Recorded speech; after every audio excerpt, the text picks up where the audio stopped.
All right, welcome, Bell and Bell podcast episode 3.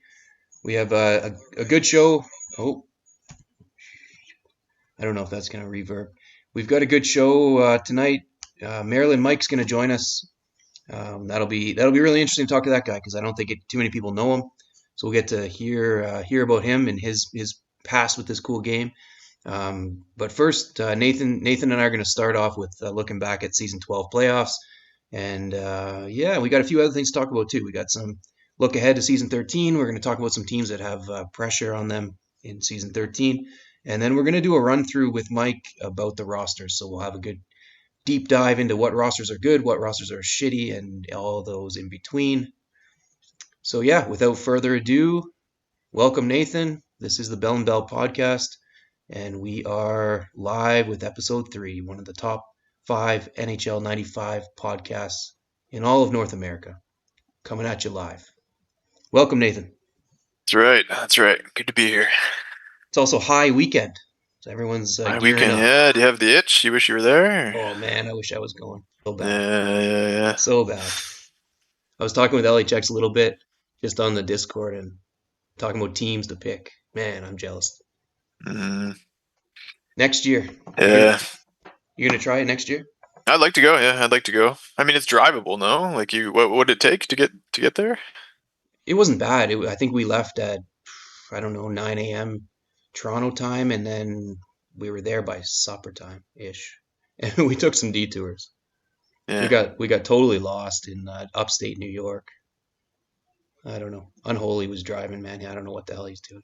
Just cruising Who'd you around. go? LHX, you and Unholy? Yeah.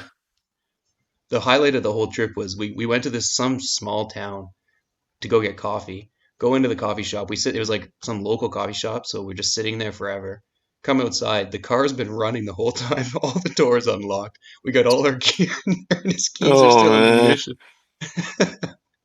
I forget the town's name, but the people were so nice, I guess there. Or they didn't notice that Unholy left his keys in his car running. Jesus Christ. Yeah, I'd like to go next year. I don't know if it works out. Like, it's kind of a pretty big undertaking with staying for I guess 2 days, Friday, Saturday. But yeah, ideally I'd go next year for sure. Yeah, we stayed the 2 nights. I came back. I flew back to Thunder Bay on Sunday, but it was rough. Like so hungover. Just Yeah, took me 3 days to recover. I mean the drive back is what's like I would not want to do that. You know. I never did hear how like Unholy and LHX would have driven back, and it must have been awful. Like I felt so sick on the train, I couldn't do anything that whole day. So I'm sure Yeah. theirs was Oof. worse. Oof. Anyway, Dansville, New York. What a town. So it's gonna be a fun weekend for those guys. That'll be good. And Mike's going, so we'll get to talk to him about that. And for all of our wonderful listeners, Maryland Mike's gonna join us in a little while. I think maybe 10, 15 minutes he'll be on here. Well, season 12's over. Congratulations to me. Yeah, congrats, man. Number 10. Number 10. That's wild. That one felt good. This is the one that I actually wanted. I was Yeah, yeah. really wanted to beat Pitt badly. Fucking guy's been beating me in every league. Yeah, Uh, how do you feel about that final series? 5 gamer, you're up 3-0, kind of in control. He kind of came back a bit in the game 4 and game 5. Like he was playing better at least. First couple games he dominated, but yeah, I felt good about it. What else can I say? But it wasn't as hard as my series against you or against Puss. yeah, I I mean Puss was the hardest one probably, right? 7 gamer. Puss was the one I at points thought I was gonna lose. Yeah. Yeah, When he beat me the first 2 games, I was like, oh, going out early this playoffs. yeah, yeah. I mean, it seemed like you found your form. Like our series by the end of that, I rewatched it and I was feeling pretty good about the way I was playing even when I rewatched it, but then those final 2 games you just shut me down completely. Like I had no chances or anything. And then this fucking dead man's like, yeah, what I was gonna ask you, like, what is the trick with these fucking dead men? My guys were stuck for like felt like 8 seconds. Like you scored 2 goals that series and my goalie was just like couldn't grab him. Like he was just frozen. I don't know. It seems random. Like sometimes it just goes quick. I don't know why. I don't think there's a trick for it Seems unless like I'm like slower than everyone else doing this or something. I don't understand. Like, I'm not sure. I've heard other people be like, "Oh, you're never dead man" to me, but I don't know why. It's not like there's any button that you can press to not get dead man. So I mean, I kind of feel that. Yeah, I don't know. Like Sagathon too. He never seems to get dead man. So I don't know if you guys' thumbs are just quicker or what, but like it feels like an eternity too. Because like I think it was game 5 in our series that puck was just sitting there on the side of the net, and I like saw it coming too. My guy's on the ground, and it's such a frustrating thing, but. Yeah, anyway, I don't know. I thought it was like an okay series, but by that game 6, I was just like had no offense at all. So you scored a goal early, and I was basically done at that point. yeah, and I was playing manual like the whole time. I was Yeah, pretty your much like manual was dialed in. Yeah, playing like Providence that whole playoffs. You yeah. know what it was? Though? I was practicing with Colin, and it helped so much because I had to play manual against him. Like if I don't, there's Mm. no way. And so I played quite a bit before the Puss series with him, and it really helped. Okay. Playing all this auto has like totally thrown me off a manual, but Yeah. all that practice with him helped a lot. How's Collins' game these days? I wish he would rejoin. I'm curious to see. I think we probably played maybe 8 games over like a couple nights, and he didn't beat me once. So by the end, he's like, "I Really? hate this fucking game. No, this is why I stopped playing." He was so mad. But What teams was he just playing? Random teams? Or, he was playing with Puss's team, and then we played a couple before the first series too with Sonoma, and he was using Sonoma, huh, interesting. and he didn't win any. Really? But I mean, I they were mean, close. They were super I close still. Like it was 1 goal games, overtime, whatever. huh. Because I played him last year, like before, I don't know, in the playoffs. Like I played him like a 2 or 3 games, and I think we might have played 4 times, and we like split. But I was like, oh, he still got it, but he's barely played, so you're obviously not sharp. Like his deeks would not be that sharp. But yeah, it would be interesting to see him roll in and see how good he'd be now. Yeah, I think it would be really interesting, and I would just like to see him compared to sort of everybody. Does he still make the finals easily? I'm not sure. I think he probably would. I mean, he'd pick it up I pretty think quick. so. Yeah, yeah. Yeah, it would be interesting. Mike McMillan, he's joining right on time, 4 minutes early. What a guy! But he has no video. The man of mystery. Can you You hear guys us? hear me? Yeah. We All can right. hear you. Yeah, I can't see you right now, Mike. Yeah, I'm just trying to get my headphones set up. Okay, take your time. Yeah, all good. We're just recapping the playoffs. So Nate, I wanted to ask you, like Pitt, this is two. So he's the defending champ, gets to the finals pretty easily. Like he dominated Hoth, he dominated Wolf. The first series was pretty tight actually. Where does it leave Pitt? Is he number 2 in the league right now? Like let's say all time. Sumter made a All comment. Is time. he on Mount Rushmore? Let's start there. Is he top 4 all time? Oh, top 4. Oh, all time, eh? I mean, yeah, I would think so.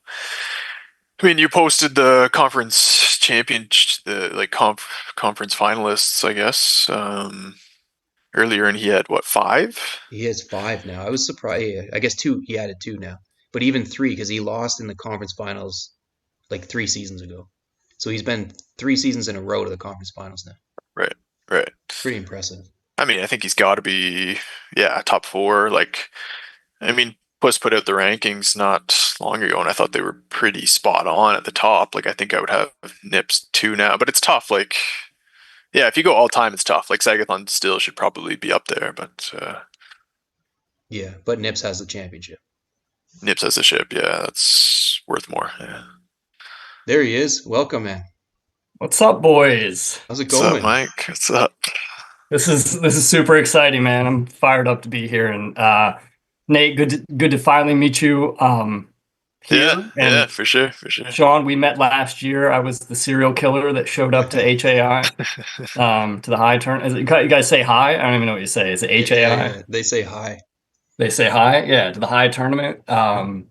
And that's a story I've shared with a lot of people, so we can talk about that at some point. That's a funny story. I've never actually heard the whole story. All I heard was the rumors going around the room of like some dude who just drove in and is actually pretty good. And then we played and like I think you beat me. I think I was taking it easy on you though. It's funny. It's funny though because I knew you weren't. I thought you were taking it not nonchalant, but it was like it was an exy, right? I've learned that term since I've been in here, and I showed up. Well, first of all, I don't mind telling that story. So around like if we have time, and you guys, if you want Jump to into recap it, more of the man. playoffs, we can do that. No, go. No, I want to hear this. Yeah. Okay, so probably in like 20, like just around the pandemic, um, I was like looking online for NHL 95, and I was like, there's got to be something that people out there must play. This game is big enough where like someone in the world is playing. And I stumbled upon the website, and I'm like, what the hell is this? I looked at all the stats and these pictures, and I'm like just kind of going through everything. And I finally stumble upon like somehow I get Segathon's name, and I email him. Oh, We nice. communicate back and forth, and he's like, yeah, it's awesome, man. If you want to get in, you just got to do Discord. And I went back to my boys, who we grew up playing the game with, and I'm like, I kind of found this. I don't know what Discord is. I have no idea what that is. And it was huge, I guess, even then, like gaming wise, coming out of the pandemic. And so, like, fast forward, I always kind of kept in touch with Segathon. Like, hey, man, when's the next tournament? Oh, we have a tournament in Minnesota. When's the next one here? It's in Philadelphia, whatever. And I was like, I got to try and get to one of these. So he let me know about it, the one last year. Klein was like, hey, here's the information or whatever. We're all filled up. Like, again, I don't think these guys took me seriously to be like, oh, I think I might just show up. So I drive up to Philly. How I far got is a that good from friend your who does it. place? What's that? How far is that from your place? 2 hours. 2 hours. It's a long right? drive. Yeah, long enough. And my wife is like, what are you doing? And so I make the drive up there. I got a good friend who lives in the Havertown area for the Philly guys that are listening, and met up with him, told him what I was doing. He thought I was, it was funny. He's known I've liked this game. And so I was like, I'm going to stop and get something to eat. So I'm not going to eat anything there. I grabbed like a 12 pack of Coors Light, I think is what I grabbed as like a gift. I get the address. I show up to the house. There's some people out on the back deck smoking, I guess. There's a couple, like the door is in and out. I'm like, I don't even know if this is the right place. I see the plates of the cars, Minnesota, there's Canada. I'm like, all right, this is it. It was Pennsylvania. I walk in, and they're dudes. I'm like, I'm here to see Nick, and no one calls him Nick. Everyone calls him Sagathon. And I was like, or Mike Klein, is it? And people are like, oh yeah, they're in here. I set the beer outside, came back in. I met Vic. You got Joe. If you guys call him Vic, I don't even know. Someone mentioned something about his dad. I said, hey man, I'm sorry to hear about your dad. When I met him, he gave me a hug. I'm like, I don't know who this dude is. He gave me a hug. And then from that point on, I was like asking around, like, how's this work? Ultra Magnus was showing me Vintage League that he created on his phone. I'm like, that's amazing. All this stuff. People are just like talking to me. And then people are kind of like getting into the tournament, right? Which makes sense. I'm watching games. What time did you roll up, Mike? It's a great question. It was like right around probably 1 o'clock, I think. Oh, shit. Okay. Yeah. So I had gotten some lunch right around 1 o'clock, and I think people were already feeling good at that point. And so I think I talked to Red, and he's like, oh yeah, Sean Bell, he's really good. He'll play, he's nice, man. He'll play you in some Xyz or what. He'll play a game with you. And I was like, okay, cool. And we sat down. You were Toronto. I was St. Louis, and we were playing for a little bit. And I did end up beating you, but now that I know you, it did not seem like you were taking it too seriously. Were you guys playing auto or manual? We're playing auto, yeah. Auto, yeah, okay. We're playing auto, and I remember you saying like, "Oh yeah, you're pretty good, man. You can play." No, but then we played manual after, and you beat me again.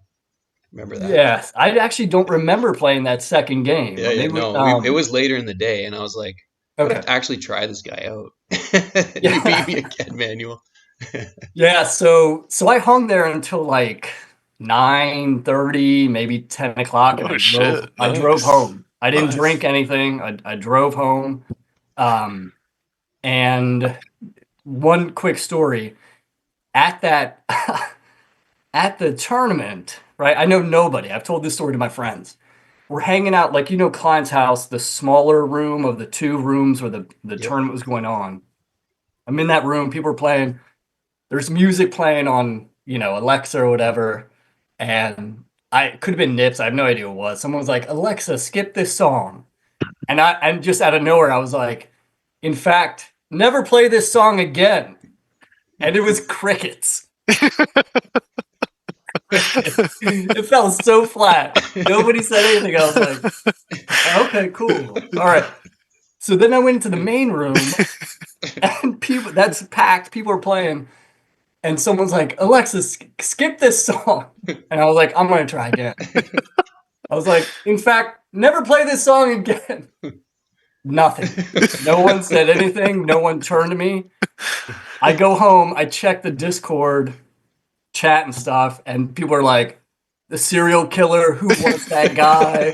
Who is that guy that just showed up? And I was like, holy shit, this whole time, nobody knew who I was, and they thought I was going to kill them, but I thought I was in trouble when I showed up. I did 30 guys in the house. I was like, I had no idea what to expect. That's funny, man. That's that was really like my funny. first experience, like full initiation into it. So you were already in the Discord at that point. So you had like kind of known a little bit of the community, or? That's a good question. I think I had afterward I joined the Discord and I got into the Vintage League. I mean, setting up my computer was almost impossible. Like I spent a ton of time trying to get that set up. Apparently I have one of the worst connections ever. So it jumps. And I have no idea. I'm like trying to tell Puss, I'm like, why don't you say something when this happens? Instead he just like shows the clip. He just shows the clip.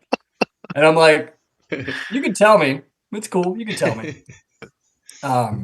So I can't quite remember. I think I joined Discord before that to try and like figure out and sign on. And then the whole like Maryland Mike has joined the Discord and people are waving. I couldn't figure it out, dude. I was like so adverse to what Discord was.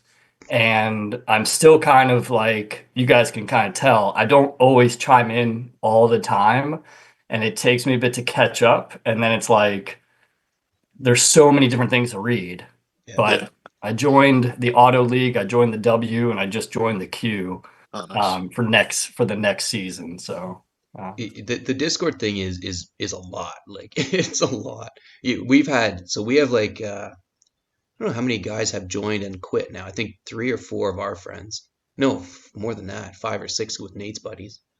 And uniformly, they've all said the same thing. Like, this Discord is ridiculous. We can't keep up with it. Show up, because they're not on all the time. So they're like, go on, and then there's like 4,000 new messages, and we have no idea what's happening. And then it's like buried in the middle of that 4,000 messages is some announcement that you needed to know in order to play with draft tomorrow morning. Yes. Yes. Everyone just had the same feedback. Like, this is fucked. Like, just give us the basics. We don't need to see 5,000 comments from every single person about every little thing. I basically just check sometimes the open discussion. I always check the games and the stuff like that. And then I'll check the car videos, because I think that's one of my favorite. Is it a channel? I don't even know what it is. Yeah. And Cooking with Puss is something else that I'm checking too. And I had no idea that DS put all that stuff in about the draft and players and like predictions and all, like GMDS ball. I'm like, I had no idea all this stuff was available. So it's been awesome, man. It's been great. I've loved every minute of it. It is pretty amazing. It's like a whole world. Like, it's wild, Yeah, it's a whole world of a game that growing up, the group that I don't know where I can get into the back. I'm sure everyone's curious, like, where the hell are your friends and why haven't they joined?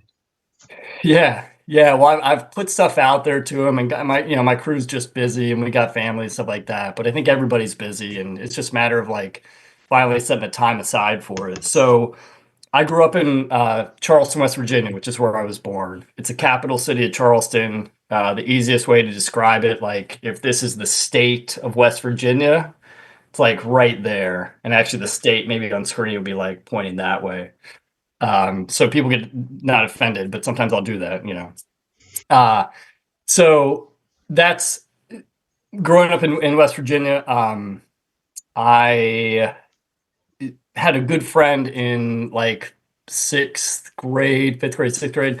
He had gaming consoles. I didn't have a ton of gaming consoles. He had a Nintendo and a Sega. His name's Jed, if he's watching, Jed Ottenwest.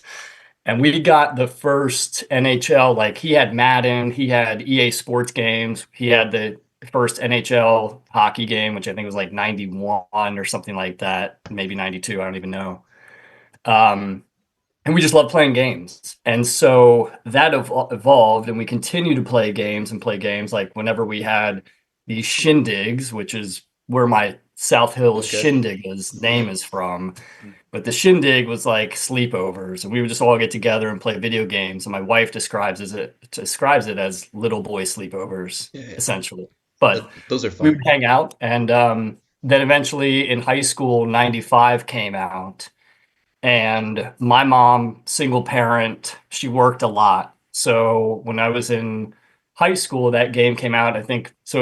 That came out. That come out the summer before the season. Do you guys remember that? I have no idea. So when that game came out, it was 96 was my senior year of high school, and my mom wasn't around, and like all the guys would come over to our apartment at that time, and we would just stay at the house, eat our food, like just play hockey and do some other extracurriculars, smoking, whatever. And it was awesome. And we played all the time. And we felt like we were the best players on the planet, like the way we played. We all felt that way too. Exactly, yeah, which is amazing. And so my one good friend had a huge tournament in his basement, not like Reds tournament where it's this whole high school, but like, I don't even know. There were two sides of the bracket. It was big. There were a lot of people. I ended up winning that tournament. We had another large tournament first year. I think it was first year after college. We came back from college. We had a big tournament at a friend's house. I won that tournament as well. I actually left my now wife's family at Christmas time to fly back to West Virginia to play, and then took some public transportation to get back there. At the time, they were probably like, who is the guy that you're with? Like, he's leaving for what? A hockey tournament? It was more a reunion. Yeah. So we would, I played soccer growing up, and we would be in Blacksburg, like Virginia Tech, for soccer camp, and we would play. We'd meet some people there. My friends' brothers' house off campus, and like we played hockey there with other people, and nobody was ever good. We were like, how do people suck at this game? My friends played in West Virginia with their soccer tournament, and they snuck out one night and went to go play other people, and they killed them. And I'm like, this is like, who else is good at this game? There has to be other people. How many people are good, like in your group? There's like 6 or 7 of us that play, and I think like I've gotten a lot better since just more reps, right? Like that's just natural. Of course. I've learned a lot as well from playing against people and seeing moves in this league that I've never seen before in my life. So once, I always felt like I was a good player, and it's funny because my friends give me a hard time for being smug, and like, and Sean, that might ring a bell because I think Lloyd put that in there, like smug. And when you win, it feels good, and you try not to gloat, and then it looks like being smug, but they don't let up on me, man. They just do not let up on me. So it's, they would say, oh, it's being smug. The last tournament we played was in 2021, maybe. It was a reunion. We met up in West Virginia. We did some whitewater rafting there. It was a fantasy football draft. It was like tiny, but my buddy Jed, who I grew up with, who introduced me to the hockey, he ended up, I have to say it if he's watching, but he ended up winning that tournament. We played, it was a best of 1 final series, which I'm like, nobody plays a best of 1 final series, but that's how we did it. And at the time, he got me. I was St. Louis, he was Detroit, but he beat me. So I'm not gonna take anything away from him. Was he smug about it? He wasn't smug about it, but they just, they just give me a hard time. But it's all out of love. And so that's my crew, man. Those are my boys. That's my family. Those are the guys I grew up with, and we played a ton of hockey. Did you guys play hockey like in West Virginia? Is that a thing like hockey? We had one friend play hockey, played for the Charleston Chiefs. I think the Chiefs was the name. In Charleston, they had the Civic Center there, which is the home ice for the South Hills Shindigas. And he was like the only kid that played hockey that we knew. And we played sometimes. We got together in high school and played like street hockey. We did that like maybe once or twice, but it wasn't really a thing. And I think that's the thing that I noticed quite a bit is that I feel like I can play the video game, but I'm not playing like someone who's played hockey.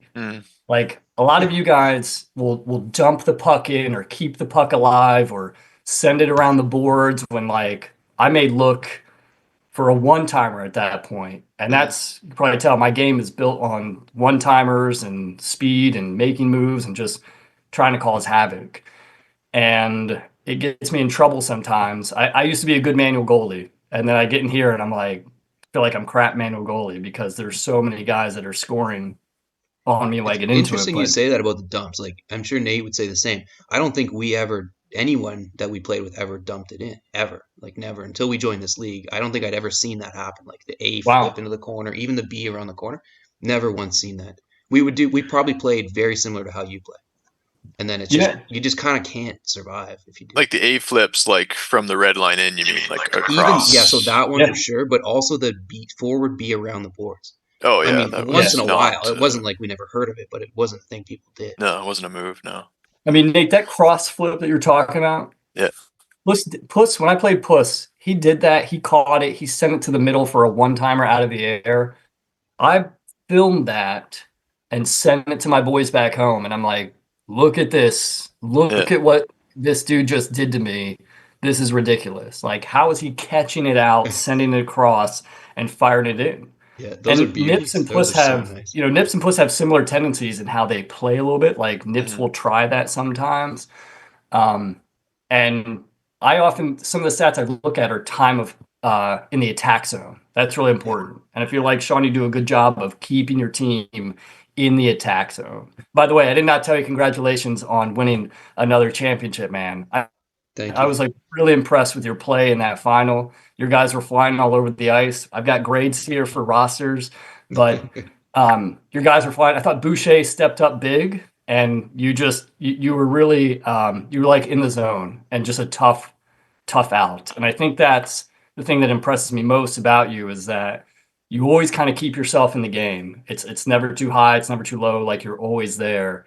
And you're very steady. And these guys know you better than I do, and your brother knows you the best. But like, it's really impressive to watch, man. So kudos to Thanks, you. Man. And you hear frustrating as well. Nips, you hear that? Nate, good run to you, man. So so I'm always like, damn it, I need to get out of the first round. I've not done that yet. So I mean, yeah. Like I wanted to ask you about that this year. Like you played Nips first round, 4-2 series, like really good series.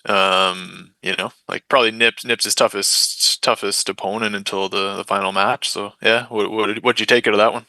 Yeah, so I really wanted to get one of those first games on the road, and I didn't. And I'm better in home ice. If you ever see my record and my stats, I'm always better at home ice. Interesting. I think some people, might be split, or maybe most people are better in home ice. I prefer to go up. That's deking wise, or what about it? Deking wise, for sure. I feel like I get a little bit more creative when I'm going up. When I'm going down, it's more of a straight shot, and you really got to get the deke right when you're going down because it's just a different feel with the D-pad there. And not that you can't do it, but for me, I've got more control when I'm going up, and I kind of see things differently along the wings or when I'm making my passes, and that's the direction I like to go. So I didn't get it. I came back and got those 2 games. I felt good. I really should have taken like a piss break or a timeout or something because that 5th game was so crucial in our series. Nips is a good player. He's good defensively, and he was getting some goals there too. And he was just tough for me to play against. I talked to some guys, and they were like, yeah, try and cover this and cover that with Nips, and just recognizing his style of play. And I didn't quite do what I wanted to do. He's also very good about sending that pass, that long pass up. Sean, I think you love trying that too. Nate, you're looking for a long pass sometimes when you get it too. Sometimes you'll build it up. You're also very good defensively. So it was a tough series, but I knew it was going to be a tough matchup. But I give Nips credit, man. He's playing really well right now too. For him to go back-to-back finals is really impressive. So congrats, Nips, to you, man, on not only being a champ but getting back to the finals. It's not easy to do. You got to, every series is tough. I've only played in 2 of them, and losing to Hamilton last year was like really tough for me. And the one move we don't do is the down B, and I'm not gonna, we just don't do it. Talk some shit on that. Absolutely. Well, it's just not something we do, and other people use it. And I was thinking and reflecting on that, and I think part of that's just like, if that was something that our crew did in West Virginia, I wouldn't think twice about it. Like, if it was part of our game. And that's how I kind of think about it. Like, I'm guessing that's how it is in Minnesota. Like, it's part of the culture there. But I don't really. No, they're pretty torn. Like Richfield swears against it. I don't think he's ever done a down B. Like, Audubon won't down B. Know, it's just a Sagathon thing. Mostly, I think. I think he just likes being a jerk. It gets everybody riled up. I think that's what he likes. So, but my goal is to get out of the first round. I think once I get that monkey off my back, I think that'll help. Wait, was it? Did you treat it differently this playoffs after, like, compared to last year with Hamilton? What was the Hamilton? Were you the higher seed, or who was the higher seed in that Hamilton series? It was like the NCAA tournament. Right? It was like a 5-12 upset. Yep. So I just remember, I think you killed him in 1 and 2, or it was like really not close, and then he came back and played great. Yeah. Like, he had a great series. Yeah, he did. He came back, and to be honest with you, he's been, he just traded me for Brad Richards. He just got Brad Richards, and that was tough for me to give up to the guy who like knocked me out of the tournament, where he's been asking for him and he's relentless and all this stuff. But I realized that I did have to give him up to get my team better, more well-rounded, rather than just have Richards. And so that was tough, but eventually I did it. And I have to I'm so competitive. I have to remind myself, like, it is a game, but when I play, I want to be a killer. And that's my style. Like, I don't want to give up. I want to attack, and I don't ever feel like I'm out of a game either. Was your story about breaking your hand real? It is real. Yeah. I want to tell that one. Yeah, so that was against your brother here, right? I think, Nate, that was you? Yeah, I think so, yeah. I don't think I've heard the story, but... yeah, so in the Pure League, Like, it was the Pure League, yeah. And it was the semifinals, maybe. And I had I think that's a 5-game series. I think it might have been game 5. But I'd let up a goal late in the game for you to tie it in the 3rd period, and went to overtime, and I lost it. And I was so frustrated. Do you remember the teams in that? I'm trying to remember. I don't really. I feel like you might have had Hartford. Yeah, that's worthwhile to break your hand. I feel like you might have had Hartford. That makes sense. I'm trying to think. I don't know if I was Detroit. I could have been Detroit at that time, which, like, now I wouldn't take Detroit, but I would, like, at that time I was like, okay, this is my first time or second time getting a team in here. And so I stood up and I punched a wooden chair in our kitchen. I was so fired up. And there's there was like a thin little mat on it. And I'm not a hothead, but I have lost my temper. I think everyone's lost their temper. And I just punched this chair. I'm not a hothead. That's the first step in being a hothead is denial. So I punched a chair, and it was my right hand, and I just heard a crack when I did it. And I felt it, and I looked at my knuckle, and my knuckle was completely depressed. And I said to my wife, she was in the other room, and I said to Amy, I was like, I think I just broke my hand. She's like, what? And I was like, I just punched a chair. I think I just broke my hand. And she's like, are you serious? And so I went to the. Did you tell her what you were doing before you broke it? Nah. And you know what? You know what it would like to add some fuel to the fire. Like Amy had mentioned, oh no, she did know I was playing, and I think her mom had heard. She was talking to her mom on the phone, and her mom had heard it, and her mom laughed a little bit. And I loved my mother-in-law. I love her to death, but like it just even like it dug even more at that point. So I went to the the clinic around the corner, and they did an X-ray, and he's like, it's broken. You might have to have surgery. And I was like, holy shit, here goes my hockey. This might do me for good. And had to get a split, and I did my best to like do as much rehab as I could to get back to it. So I didn't make that public per se. It is now. Sorry, buddy. Now it's public, and so now it might ride with me. But that's what happened. That's good stuff, man. That's good. That's the intensity of it. Yeah. You've gotten a couple. How many Pures did you win in a row? 3? 2? How many what? Pures? How many championships? 3, I think, right? 3? Yeah. I won 3 in a row there. You're a tough dude to beat in auto. Holy man. Auto. Because you score so easily. Those dekes that are not that easy. Like I mean, I can deke on the computer, obviously, but do the backhand deke, and that's hard for me to do with the auto goalie. Thank you. You seem to do it like it's just so simple. I don't know. Can't do it. Yeah, I love the pure. It's fun, especially if you get a fast team. That you got to have a fast team. That's why I'm always so impressed with a guy like Post, who I think is probably the best player with the shittiest teams.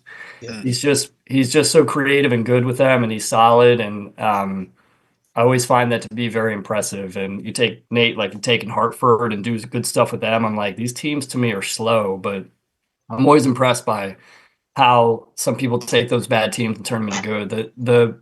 The league that I feel like I was happiest about winning was when we took all the players and put them into a draft. Oh, yeah. That was fun. And we just drafted those guys. And I remember having a chance to pick Fleury with my second pick. I was surprised he lasted that long. And I said to my boys, like, what do you think, Fleury or so-and-so? And my buddy Matty was like, Fleury. He's like a Fleury fan. He's like, do it. And so I did it. And I had Modano and Fleury. Oh, Modano was your first pick, yeah. Man. Yeah, Modano was my first pick, but Modano, Fleury, and then who's the Sharks? Samsonov? Larionov, maybe? Is it Larionov? No, I had Larionov on my bench. Who's the Sharks' best player? I forget. Whoever that guy is. And then I had like the Calgary defense, and Mike Vernon, I think, is my goalie. No, I had Bill Ranford as my goalie. That's who it was, who stepped up big. But like that was one of the ones I was most proud of because we drafted, and Fleury was awesome for me in that one. So yeah, 3 in a row, and I really want to win the high tournament. Yeah, so, are you staying over or? I'm not staying over. My daughter's got a soccer tournament. What's that? Huge advantage. Well, my daughter's got a soccer tournament, so I'm going to go to the hotel and stay with them, and then get up the next day and go watch her game at 9:30 in the morning. But I'm going there to compete, and just like everybody else. But I really want to get it. So no eating mushrooms first thing in the morning. Eh? The golden mushroom. The golden mushroom. That's what Puss and Nips both did last time, and I was watching them, and I was like, oh, that looks good. But they weren't very good in the round robins, but I think it just stopped them from drinking all day. It was pretty smart. By the end of the tournament, I was wasted. They were just high on mushrooms. It was perfect. Yeah, that's pretty amazing to be able to get those, and for Puss to be able to win it. Yeah, especially with Jersey. Like that team's not that good. To win with Jersey was pretty impressive. Yeah, I don't like them. I don't like that Jersey team. I mean, Brodeur is really good, and but they're just not the team that I would go to take, unless I was. Was that Millen and Richer, that team, eh? Millen and Richer, and Scott Stevens is good. Their second D is awful. Yeah, right. They're okay, but no, I he must have picked them had over like 12 or in something. the one Waterloo tourney. I picked them not too long ago, and I didn't like them at all. I couldn't score with that team, so that's an impressive one to win in the with auto goalie too. I think Nips was Buffalo, and Puss beat him in the finals, which Wow. is pretty amazing. Two Yeah, that's Yinzers, tough. two Yinzers get in the final. So Yeah, that was quite the day though. I'm very jealous for everyone who's going to that tournament. I'm very jealous. it was unreal, man. I couldn't believe it. Looking at the sheets, looking at all the different consoles, looking at the setups, the TV. Klein is amazing for opening his house like that. Um, it's just phenomenal to see that layout and the thought and detail that goes into it, and the round robins and the prelims and the two different sides of the brackets, and just keeping stuff updated. And everybody in there was so happy, man. For 30 guys, it's a lot of dudes in a tournament. And 31 if you count the guy watching over everyone's shoulder. The serial killer. Yeah. What was your? I was gonna ask you, Mike. What was your like biggest tournament that you had like with your buddies? Like, what would be the numbers for those? Yeah, it was probably like, I want to say like maybe 14, 15 guys. It wasn't a ton. Yeah. I went to a really small school in high school, so we had 45 kids in our graduating class, and it was 7 through 12. So, it was small, but a lot of people played that game, and at least the guys in our grade. And I had a good friend, Matt, who a year below us, he should have been in our grade. He played in that tournament as well, and he always plays hockey too. He's a guy who I went to visit in Texas, and we played online. I actually won a championship in Texas at his house. We got it all set up through his computer. I was able to play, and won a chip there. So that was pretty awesome to like be able to play through his computer, and win it there with him. It was great, man. Oh, you mean like the pure championship? Yeah, One. yeah. Oh, I got you. Okay, it was a pure championship. Yeah, I was playing on a big screen, which I don't normally like. I got used to it. It's got a huge big screen there, but it was good to get one. There. None of these guys want to join, or just the whole tech battle. Or? There's a tech battle. I don't mind helping with that. I got a buddy, Jed. My buddy Jed is hooked up. He was in the Vintage League. It just became too much for him. He and I played, and if he's watching this, I don't mind saying it. We played. I probably beat him like 10 times in a row, and he's like, "You've gotten too good since we played," and he's like, "I'm going to take a break." And so he hasn't gotten back on, but the Vintage League went dormant, and so he just stopped playing. But like, that's the thing I love, Nate. The fact you're asking, that's the thing I love about this league too, is that like, get more people in. Whoever wants to play, like, make sure they're not a bot before they come in. But like, my guys would be great additions. I know that. But it's just about getting them in and getting the time and getting it all set up. And it's small commitment at first if you want it to be. It's as much commitment as you want, and you can join whatever league. So it's available, and they know it's available because they know I talk about it, and they know I send stuff to them, and I'll like take pictures and send stuff out. Like I took with Lloyd, with Party Dan sending you the smug comment. I took a screenshot of that. I didn't fire it off to them, but I want to be like, look, even the champ is smug over here. Like, that's how this works, Yeah, so. That's good. Oh, that's nice, man. It'd be good to have more people. Like there's been a lot of people over the now where it's funny to say that, but over the years, I guess over the seasons, there's been a lot of people who've come and gone. I don't know what would like the total numbers. I'm not sure what they would be, but like I said, our good buddy Colin, he's really good. He was in the finals for a number of years, and then he just got sick of the commitment. He couldn't do it. Nate's had a couple buddies who came in, and they played like they didn't really get involved in the community. They just played, never like posted on Discord, didn't read Discord at all. Would just show up, play some games, and go away.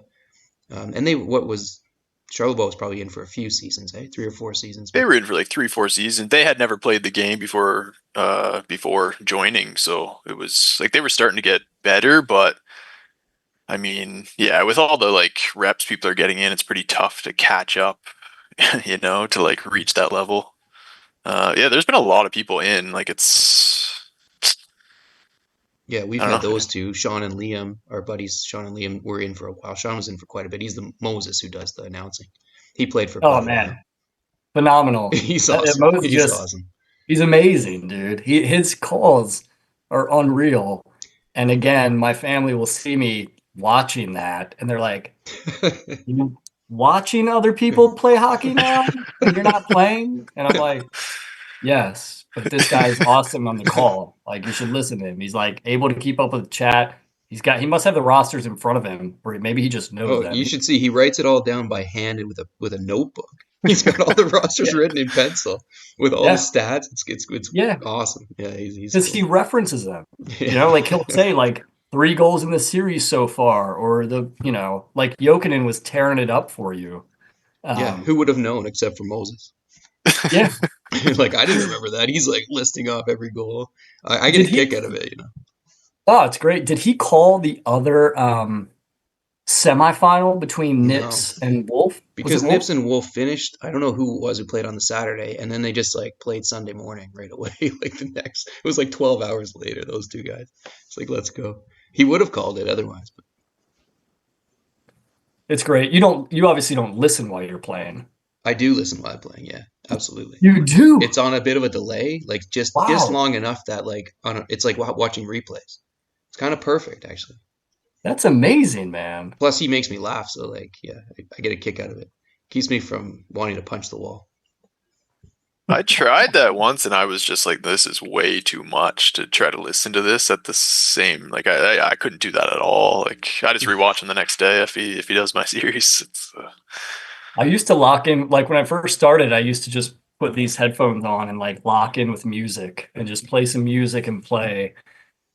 And then I realized that sometimes the music was like impacting my energy, like my mood a little bit. So I went away from it and started listening to the audio coming off the game. And I'm like, this is so much better for me because I just like the feel of it. And you get into a rhythm of the game and you're listening. And like, I always like that blues home music when the Saints go marching in. The Blues are my team, by the way. That was the team that I played with all the time growing up. And so I love, I Were you root for like a that. Blues fan, like in NHL? Yeah. Okay. Yeah. Like when they won the cup, I was pretty fired up. And it was awesome because like my sports teams that I've rooted for my whole life are never any good, for the most part. So to see the Blues get a championship there was awesome. But I just like that team. I like Cujo a lot. I love Pronger, McInnes. I think they're solid defensemen. And then Hull and Shanny and Janney, or you could put I almost said Nedved. That's not the right answer. Yeah, Nedved's on the Blues, Is isn't he? Nedved there? I Yeah. think so. But like you could change Janney up there too. And they just I think they're solid all around. And that was a team that I did one of the teams I did the best with in the pure also was when I got St. Louis because I'm just more familiar with them.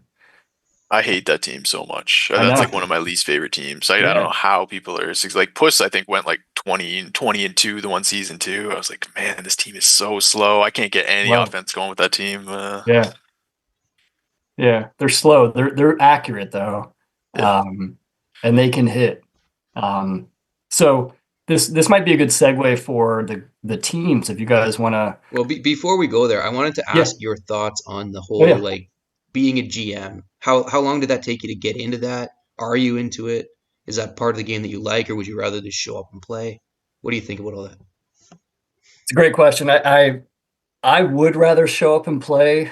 I've learned a lot from being a GM. I've learned a lot going through like I put everything by hand on here. So like you can see these are some of my stats and like what I keep on guys. And just when I was trying to build my roster to be better, I really didn't realize it was that bad until I heard you guys talk about it and you're like, his team is crap, Mhm.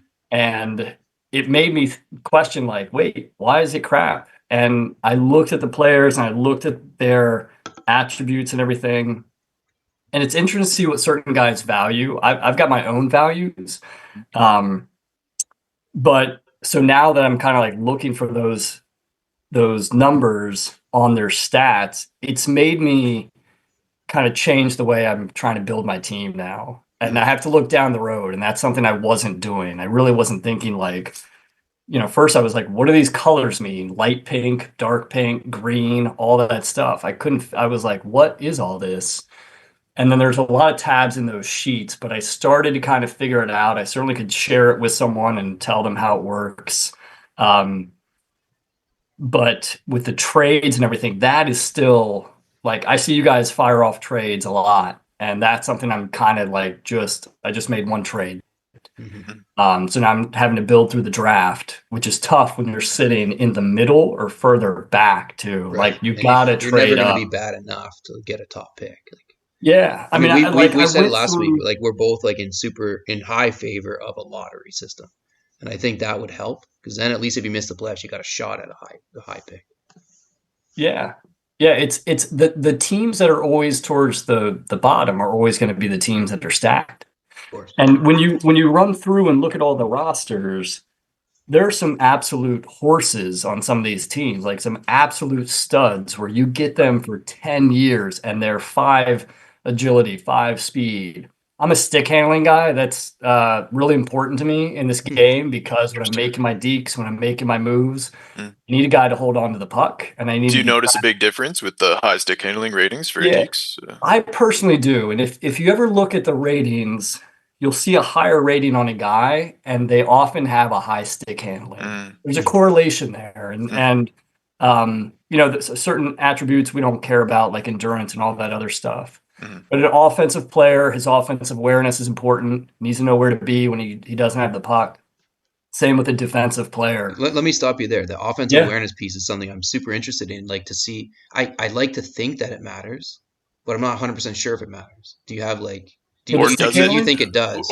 Or does it also only matter for the center, or like do the wingers also, you know? I think it matters kind of. I think you get those one times where your winger is sitting out front for no reason, or you know what I mean, like those like kind of nice ones that look really pretty.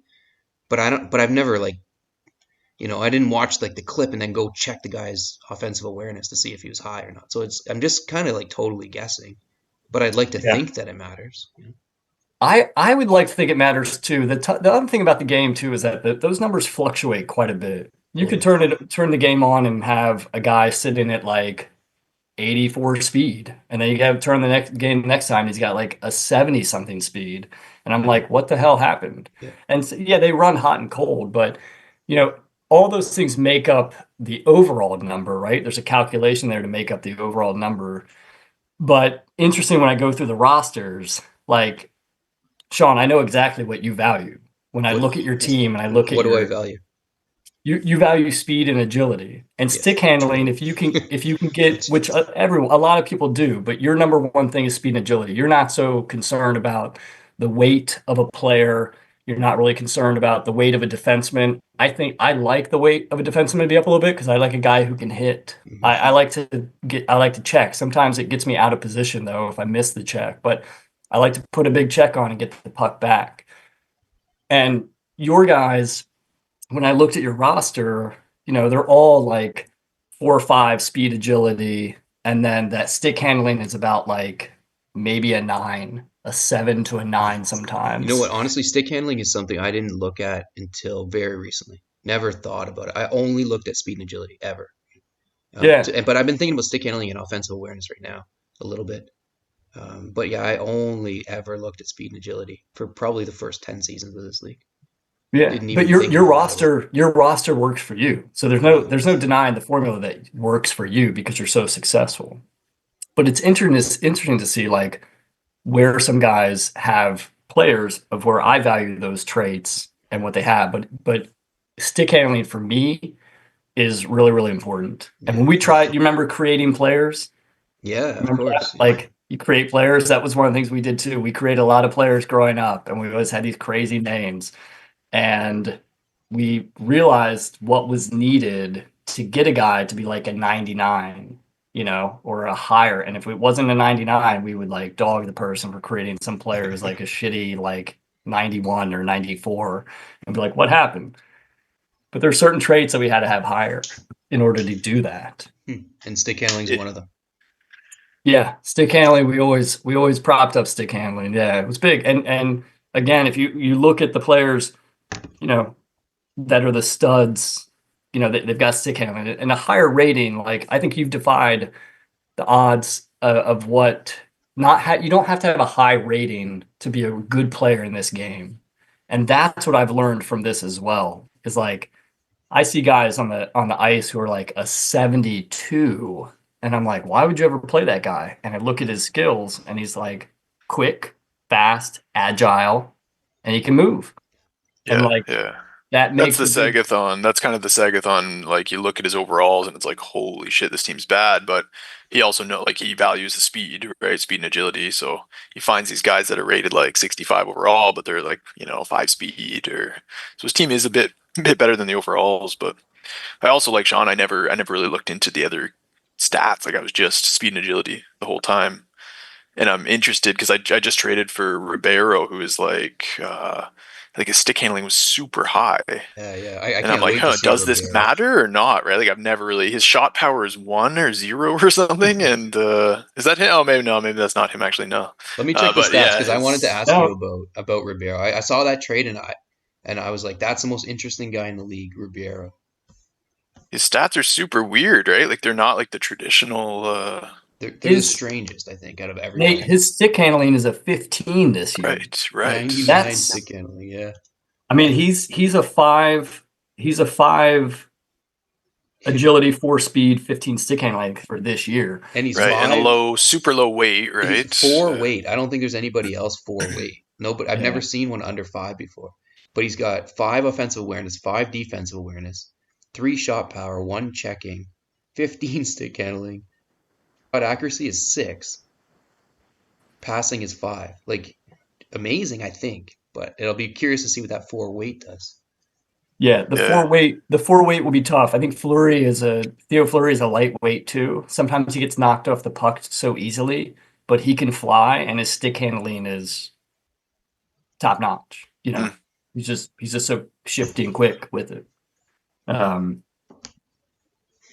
So yeah, those are some of the things that I value.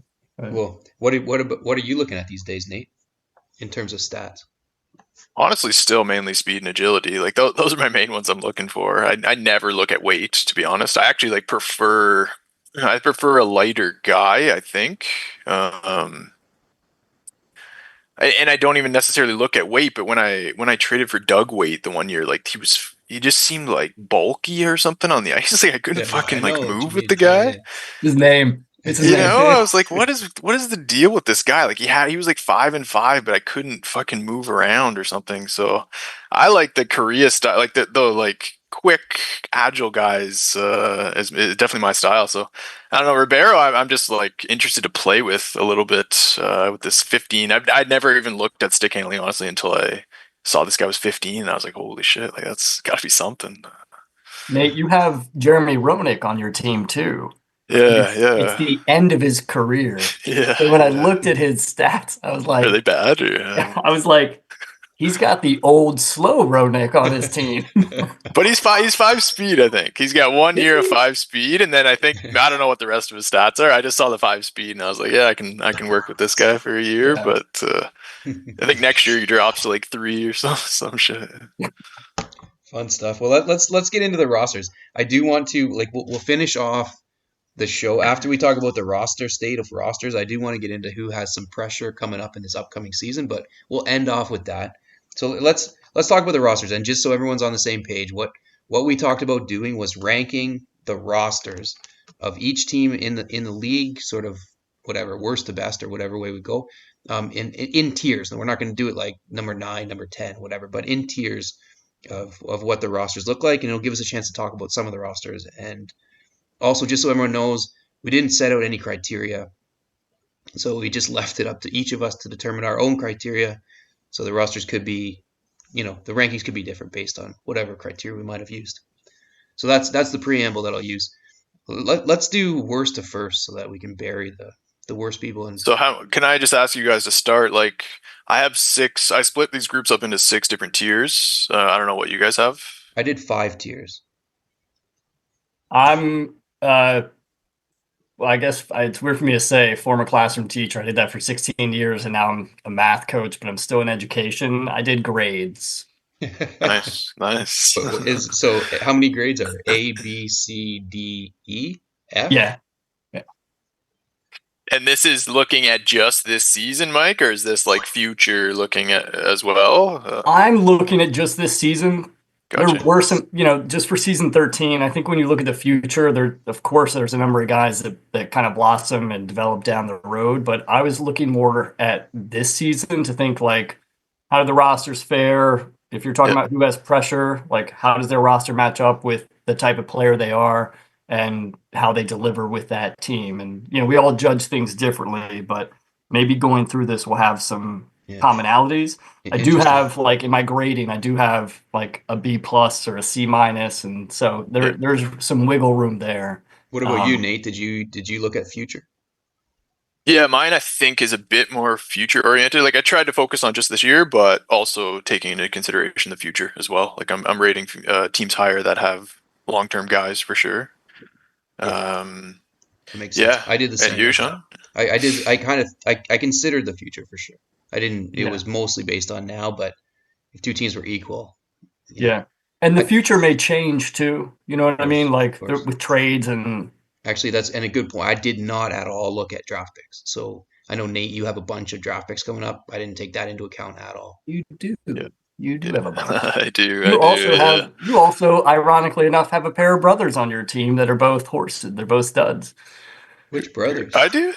No, you don't. No, it was before you. Sorry, I was going through these. The Sumter team. Yeah, when I got to Sumter, and Taipei was right after that alphabetical order. My bad. I was like, Nate's got these two guys on his team. They're amazing. Oh, I wish, man. I wish. Yeah.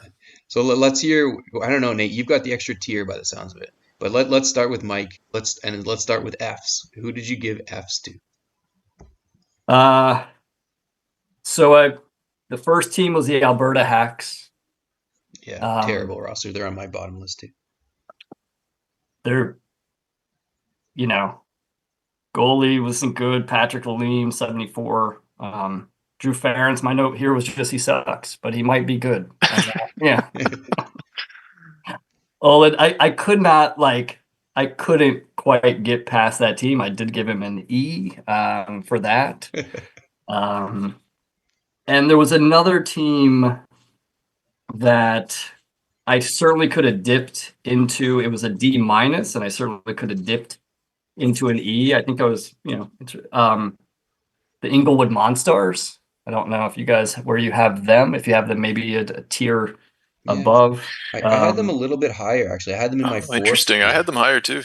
Yeah. I had them ahead of the other expansion. So Inglewood and Woodland and Ben Salem were the three expansion teams. I had Inglewood ahead of both of those two. Yeah, I had the reason that because of that for me was the defense. The defense is really bad. Sador, I had him last year, and I cut bait, and I feel like I just got Zubov, who's kind of similar, and he's not even starting for me now because I'm like, I got to get this Sekera kid in there. Sean Bell had him last year. I picked him last year for this year because I had, I think one of my D that I had before was really bad this year, so I thought he was going to be good this year. He's quick. He's light, but he's quick. But like Sador and Cabina. I mean, Cabina, I think is his other start. He's a 66 overall. I'm like, that's not. But wait a sec. Let me stop you there. So, did you give the only F you gave was Alberta? Yes.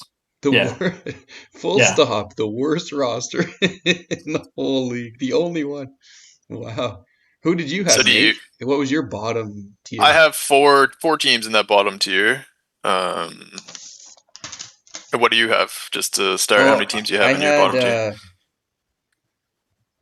No, now I lost it. I had 7 teams in my bottom tier, but I only had 5 tiers. So I think maybe my 7 teams could probably be split to a F, instead of an E. But I don't. Do you want me to give you my bottom 4 and see where you guys have them let's ranked? Hear your bottom 4. So I have Alberta. Yeah, of course. I have Red's roster, the Maryhill roster.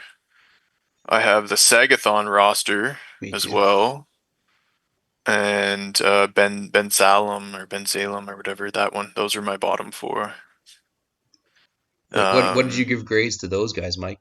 Ben Salem, Min Hatrick, Maryhill, and Alberta. Well, Alberta we know got the F. Ben Salem got a D for me. He's got Price. That's something. That is something. That's a long-term piece also, and he just gets better. When I looked at that roster, I was shocked that he went with Price. Yeah, 'Cause I think that was an unbelievably bad pick. there's Such a bad pick. some glaring needs there. Mary Hill alumni, Yeah, I terrible. gave it's not good. I gave him a C minus. But I said on my note on here was possibly a D. It's on the side. And who was the other one? The Minhatrick Swayzes. Oh, I gave him a C. I felt like he has a couple diamonds in the rough there. Yeah, yeah. He's got some guys with 5 agility and 5 speed. Malone, Dvorak both have 5 speed, 5 agility. I think it's 5 and 5 for them. Sturm has 4 agility, 5 speed.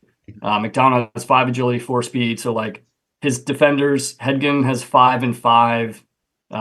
Harold has 5 and 4.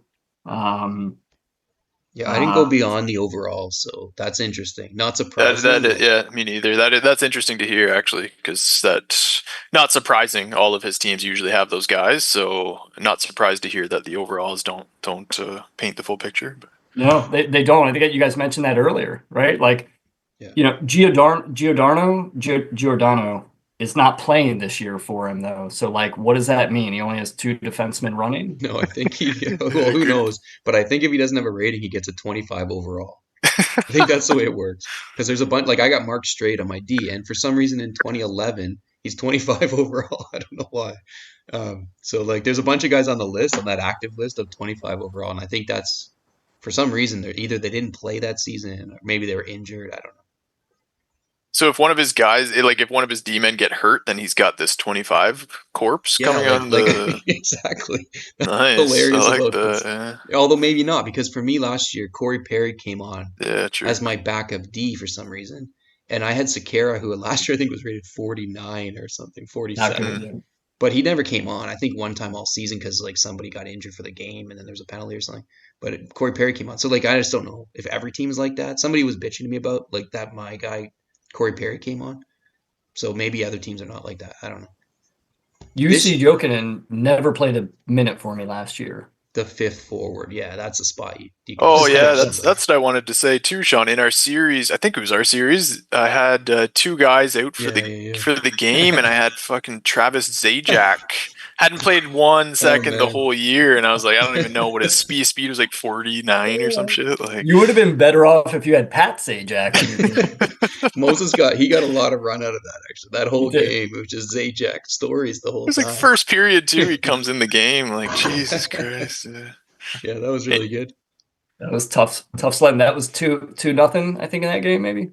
Something. Yeah, I think so. Yeah, I think that was a 2-2 series. What I remember about that I want to game, say, though, like it was. You were going to Zajac all the time at the beginning. Like you wanted to get him a goal so bad. Yeah. I mean, I think he knew it right away. Like I'm just like, oh, look at this. He's not gonna pass from Zajac. He couldn't even skate. He was like crawling up the ice. So. Yeah. Number 14 even called him out. I have Saguenay with not a great grade either. He does have Teemu, and he's got Duncan Keith as a future. Cujo's his goalie, who I love, but like, you know, some of his ratings, Ray Whitney is a 5 agility, 4 speed, Zednik 5 agility, 4 speed. I just didn't find that roster to be like, you know, I value stick handling, so he didn't have anyone really on his team with good stick handling other than Teemu. I have him on my bottom group too. That was before the Teemu trade, so I don't know how it would be now. But I felt bad about it because he traded everything for his new team, but I had him in his bottom group too. So then what, you had those 4 that I mentioned, Sean, you had 3 more? Like were those 4 in your bottom tier? Those 4 were all in my bottom tier. But after hearing Mike about the Swayzes, I mean, maybe changed. I didn't look past the overalls. The other 3 that I had in the bottom tier were Woodlin, Ticklepuss, and Saguenay. Yeah, that makes sense. Woodland got a D+ for me. I mean, those expansion teams, it's tough. Like, especially, they didn't get much. You had a better expansion year than they did. They each only had the one. But, I mean, Woodland will be fine. Like, I mean, Gagne's a stud, future stud. Yeah. Backstrom is a stud right now. He needs help maybe with the goalkeeping and with the goalie, and like his defenders aren't great. Keith Ballard does have 5 agility, 4 speed. And Scott Gomez has 5 agility, 4 speed also. But I mean, yeah, he has a forward line, right? Like he's got Gomez is better than his overalls, I think. Backstrom's a stud moving forward. I had him in that like next tier, like my 5th tier, because he has a forward line compared to these other expansion teams are way worse, I think. The draft of Price. I mean, I don't know how you feel with this, Mike, but to me, goalies are not that important. Like they're nice to have, but they're a luxury. And to draft like a Price instead of Backstrom, Backstrom changes your whole future outlook, in my view. You know what I mean? Yeah, I agree with that. I do think I think a stud goalie can make a difference, though. You don't go to that goalie as often as you do when you have a bad goalie. Yeah. And when you go to a goalie, sometimes it works in your favor, sometimes it doesn't. And at least for me, I can't say that for everybody. I thought your goalie play also was really good, Sean, in the final. Right, but you have to be on your game if you're going to run with that. Whereas, like Nate, you probably feel differently because Nate had Patrick Waugh forever in this league, and you got him at some point. I think you paid decent price for him, but then just stash him in your net. So I guess you feel more strongly that goalies are important. I do. I don't know. I kind of changed up my style for a few years. I feel like it's evolved, but there was a point, I don't know, season 5, season 6, when I would just leave the goalie playing auto and back check and clog the middle of the ice, and I feel like the deking wasn't good enough in the league to exploit that. Now I feel I can't do that because people will deke and score. So I've had to switch that strategy up. But I do think there was, I mean, Mike Vick did it early on with Hasek. Like he just clogged the middle. Audubon had some success with that too. So I think there was a strategy you could play having a good goalie that you couldn't play if your goalie was shit, right? He just let in those. You're right about that. So Mike, that's probably going back to maybe season 3 or 4. The guy you're talking about earlier, Mike Vick, he's I think the first one to do that, and he got an awesome goalie and never played manual, and we were all kind of like, oh, he's going to get smoked, and he just played awesome D, he couldn't get anything on the guy, and then few teams started to do that too, but now everybody has a good goalie kind of, so it's kind of hard to there's very few teams without at that point it was only Hasek, Belfour, and Waugh who were good. The rest of the goalies are pretty shitty, but now every single team has a good goalie. Or at least a 75 rated guy. Yeah, that's also I think my goalie last year was a 72, Cloutier or something like that, and it just he was quicker than Adam Munro, and I ended up using Cloutier more, even though his rating wasn't as good. He was just faster around the net, and Munro was this big slow dude that let in goals he probably shouldn't let in, but I do find the goalie to make a big difference. I don't find it to be the major priority. You know what I mean? You got a good one now. I was the pick before you, and I was debating picking that guy. I'm shocked he landed to me. I was texting with Nate too, and I'm like, I don't know what to do. I ended up picking Goligoski just for a D, but yeah, I probably should have. It would have been nice to have a 90 rated goalie, whatever he is this year. It feels amazing. I played one series with Wolf. We split, but I let in ironically enough, a manual goalie, a bad goal on a manual goalie, and then he made a pretty one-timer play to win a game. But I'm fired up to have a goalie with a 93 rating. Yeah, you know what I mean? There's just a few of those saves that even in some of my series that I was rewatching, and it would be I think against Sumter he had a couple one-timers in the slot that my guy made an auto save, and it's he's rated 85. If he was 75, he probably doesn't make that save, and the margins are so slim now in this league that I do think it matters. But I think it's a luxury, like you said. I think you're right. Pick Carey Price, that does matter. 2 goals in a playoff series changes the whole series. You lose one game, it's entirely different. For sure. All right, so why don't we go, Mike? Go back to you. You've got we didn't really go through all. We heard your only F. Did you have any other E's? I did not. Next worst teams you had were the D minuses. Yeah, so the D minuses were Inglewood for me. Yeah.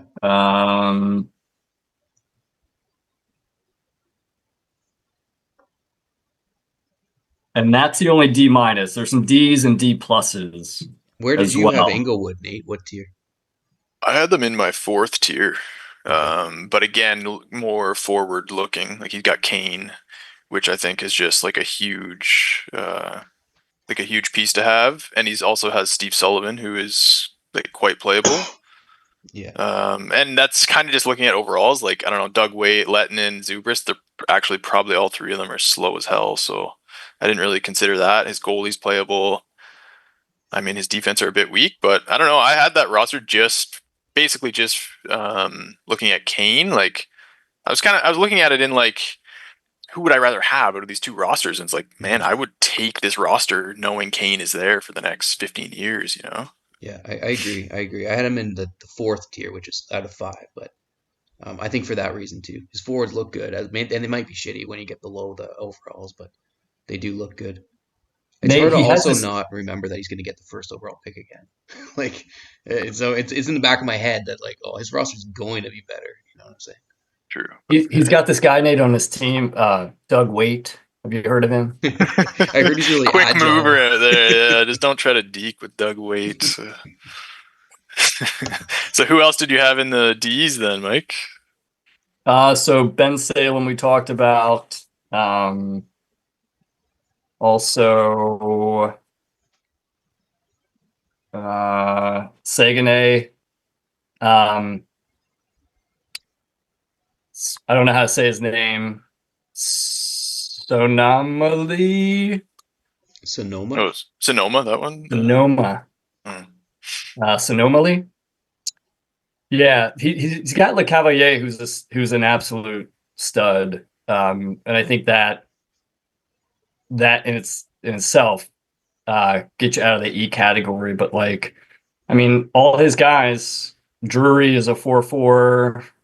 Ryan Smith is a 4-4 for speed and agility and speed. Burnett is a 5 agility 4 speed. But his defenseman, like Adam Foote, is a great name, but he's a 4-4. You know, agility and speed. O'Coin is, I just have on here, slow. I'm not trying to like, but he's got Le Cavalier, and I'm not looking so much for the future. Again, it's just for this season. Yeah. So what I put there. Yeah, interesting. And then Woodline we talked about. That was a D+ for me. Yeah. So what category or what level are we in, Nate, on your rankings here? The 4s? Did we go through all the 5s? No, I have a bunch in my 5th group. I have sorry, Sonoma. wait, before you do that, who did you have 4 that we already talked about? Inglewood, right? I had Inglewood in the tier 4. Yeah, they were ahead of all these teams for me, mainly just from Kane and Sullivan. I had Sonoma in the same group with Saguenay and Woodland. I had, just because I think they all have like that one guy, right? Saguenay has Solani, Sonoma has Le Cavalier, but there's not much around those teams. But I think that's like how much are those guys worth, right? Like, is that worth more than like an average team that's steady? Well, you would take it because you could fill it in around it. Yeah. If you were going to be a GM, of course, you would take the team with Patrick Kane because you could trade him for 4 assets. But on actual game time, I'm not so sure. I mean, it's a good point because I'm viewing it like that way a bit. Like if I, what roster would I rather have? So yeah, that's a good point. Would you rather have as a GM or the person playing the games in this season? That's a totally different question. Right. I'm just looking at Le Cavalier's stats. They're not that great. Like they're not that great. Like he's good. What are they? Well, right now, so he's 91 overall, 92 overall, 94 overall. For the next 3, so this season and the next 2, he's 5 speed, 5 agility. Amazing. 6 offensive awareness, decent stick handling, like he's really good. But after that, he goes down to 4 speed, 4 agility, 76 overall. Then he's a 4 speed, 3 agility, 73 overall. Then he goes 4 speed, 5 agility, 5. Then he has 1 awesome season, 5 speed, 5, 4 5, 4 4, 3 4. Like he should have been traded 2 seasons ago, probably at this point. Or he gets traded now because he's got overalls. You'd have to trade him with somebody who doesn't actually open up these sheets and just looks at the overalls. Yeah, I mean, I think I proposed a trade for him at one point. I didn't really look at his stats, but it's not bad. Like he's still got 3. It's not bad, but you're like, Korea was that essentially, and then after that, after those 3 seasons, he's just another average guy. Like there's a lot of guys who are 4 speed, 5 agility. Interesting. Yeah, I have him as a stud for this year. Like Yeah. A He's guy a with stud for this year. five Absolutely. agility, 5 speed, 11 stick handling for me. I'm like, that's my guy. Yeah. Take that guy any day of the week. Yeah, for sure. Okay, Nate, back to you. Who else did you have on your tier 5? I had Sugar Valley in Sugar here. Valley. Yeah, I had them on my tier 4, so probably comparable. I had Magnus Team Valhalla. Interesting. I had them ahead at tier 3. What did Mm. you not look at with them? Let me just open them up. I mean, they got Zetterberg. Like Zetterberg for this year is 89. Like he's got 3 more years left as well. Niedermeyer is also good. It's just there's not that much term on this team.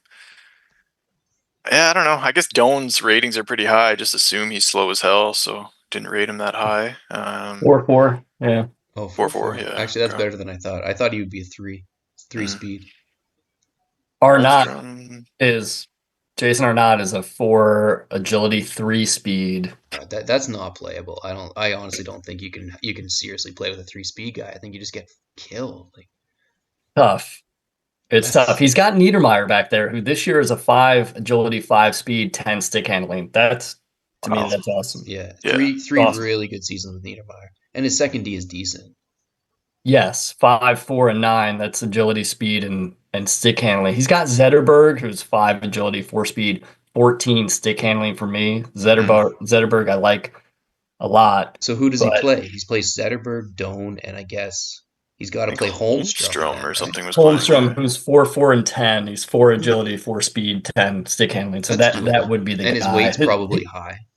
He's got Brodeur. It's a 98. He's got Brodeur. Yeah. And that's good. Brodeur's still good for like 8 more years or something. Like, so that I don't know. To me, I think that roster was a bit better than.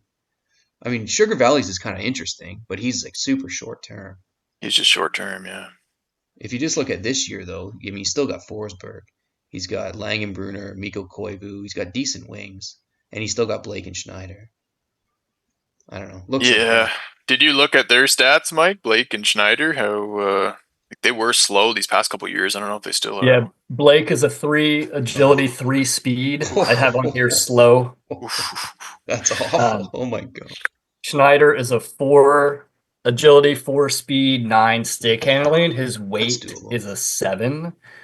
And then he's got David Perron, I think is who it is. 5 agility, 4 speed, 7 for stick handling. So I like that.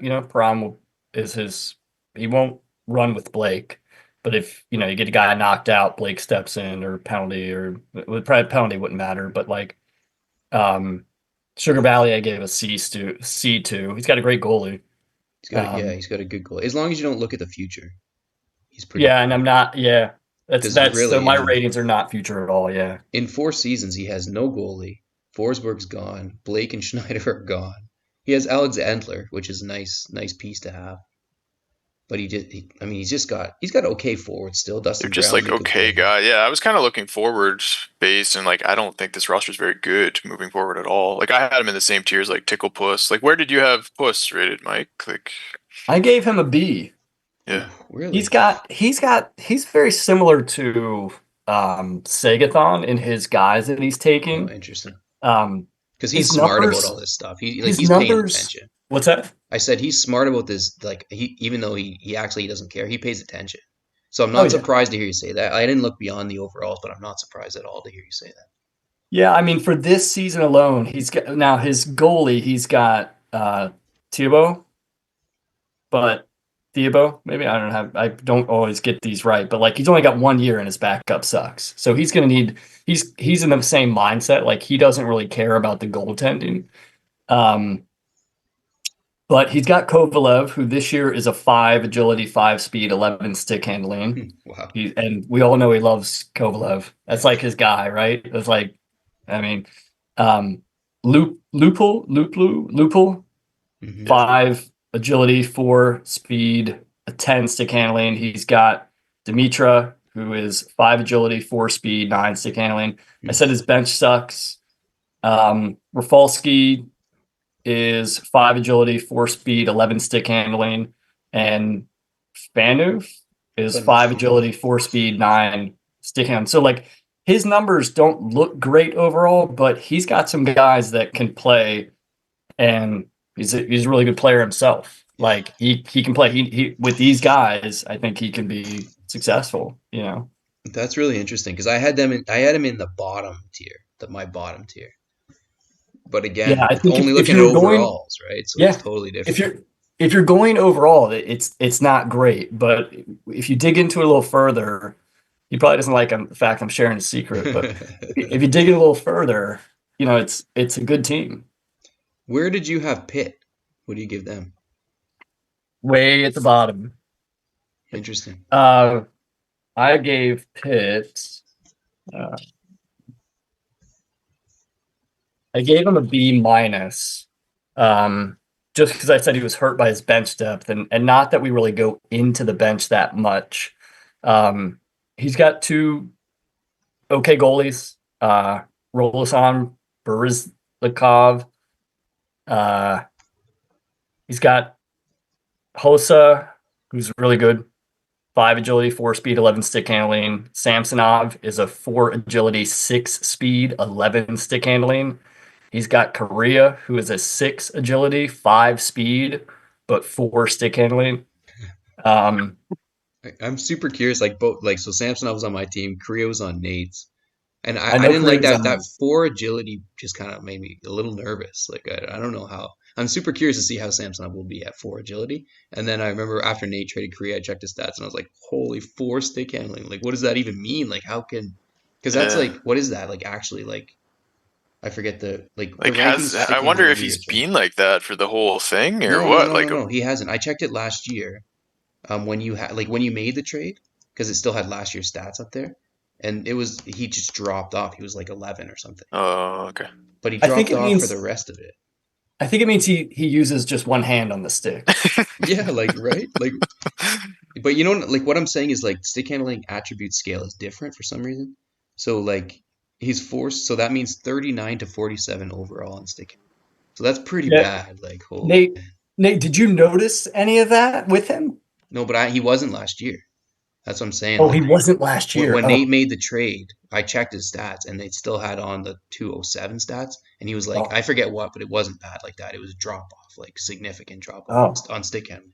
Good Because job, I've always Nate. he's always seems like he's like pretty agile and can like kind of, if I could deke, he'd be able to deke. But wow, yeah, that's interesting to But he's because still he's six 6 agility. agility. You said, Yeah. yeah, that's gonna be nice. So, Yeah, so and he's got good numbers there, but Nips defenders, he's got Aaron Miller. I think this is his last year. yeah. He's a 4 agility, 3 speed, Oof. 9 stick handling. Caberlet is a 4 speed, agility and speed guy. My note on here though is that Nips plays good defense. If you look at the Pure League too, he's got shutouts in the Pure League like you, Nate. I think you guys are the top 2, in my opinion, the top 2 guys for defensive players in that league who can get shutouts, play good defense. You always keep a game close. Nips plays really good defense too, and he can score as well. So when he's on, he's a really tough out, and I think obviously he's proved that the past 2 years in the W. But he needs guys that are good enough defenders, and he's got that. I think future wise, he obviously will need to invest somewhere on that back line, and he may not care about that, but he probably will, and he'll also need maybe a goaltender too if he doesn't have one of those guys. He played a pretty I don't know what his stats were, but he had Lindros, Hossa, and Havlat up front, and they seemed like they could not be knocked down. And this will be super interesting because now Samsonov and Korea can be knocked down and pretty without any effort. So it'll be really interesting to see if he changes his style because he was just barreling his way to the net for cross creases and nobody could knock him over. Yeah, he was also he had those 3 guys were 3 of the top leading goal scorers, I thought, at one point. They were at least in the top 15 or something like that, or top Yeah. 20 maybe, but like to have those 3 guys up there is pretty good. And by the way, Sean, side note, the cross crease, I also brought that back to my boys and I was like, they call it the cross crease. We always called it the Rappo Slappo. The That was Rapo Slapo. Wow. There's a which lot of it's not syllables even in that way. it's It's not even a slap shot, but it's we just called it the Rapo Slappo, and It was um, funny to us because we always called it the cross crease, and then when we met these guys, I think the Sagathon guys did. Definitely the Philly guys did. For like came up with the same term for the same move, which I think is awesome. it's crazy. Yeah. Where did you have yourself? South Hills. Uh, should I ask you guys where you put me first? Just kidding. I gave myself I gave myself a C plus. So in that C range. I like my goalie, Kiprasov. He's a 93. I'm really liking the trade I made with Hamilton. I got Sharp, who's got 5 agility, 4 speed. And Sharp and Stahl are both guys who are good kind of like long term, also like medium term, I guess. Stahl is a 5 agility, 5 speed, 12 stick handling. Tanguay is a 4 agility, 5 speed, 12 stick handling. Um, so I like my forwards a Tanguay's lot. that good. I thought he was shit. No, Tanguay, I thought I remember looking at his like stats and he was super slow or something, or maybe I some years he heard is. Or... I heard someone say like, "Oh, he's got Tanguay or something like that." I love Tanguay. He was Huh. my leading goal scorer on the team, and he was towards the top in the points. I think I he was guess he like close drops to off. 2010, he's 3-3. Okay, so he's good for 2 more years. yeah. He drops off. I think he comes back a little bit after that drop off, but Mhm. I like Tanguay a lot, and he's my winger. So I put like Stahl at the center, and then Sharp, so I could switch them off. My defenders just aren't great. I've got Zubov who's slow, Sekera who's a light ass is my note here, and Brisebois who's actually quick. Brisebois is my probably my best defender there. Hmm. So I like my goalie, I like my forwards. Not really thrilled with my defense. You know, I tried to get Eric Stahl. Did you know Eric Stahl's from Thunder Bay? I do know Yeah, that the yeah. whole The whole Stahl Stahl family. family. Just Yeah, outside of that's Thunder Bay, there's an arena. It's this little town called Oliver Papoonge. That's where they grew up. But the arena is called the Stahl Arena. oh, that's And there's awesome. like we do prosecutions for Ministry of Transportation. So like truckers who get fined, we do the prosecutions for them. And one company is the Stahl like company, like that's like their family company, and we're always Nice. like in court fighting with the lawyer for the Stahl the Stahl family company. That's Yeah. awesome, man. I didn't know that until I looked him up. I was like, I know this dude. I'm like, I'm pretty sure this guy's a center. Let me just Google him. And sure enough, obviously he's a center. But it was said Thunder Bay, and I was like, that's amazing. That's a hockey family. There's like 3 brothers that played in the NHL, right? Oh yeah, it's wild. They're like the most famous people here. So the Stanley Cup came here, like you know how everyone gets to take the cup wherever they're from. Yeah.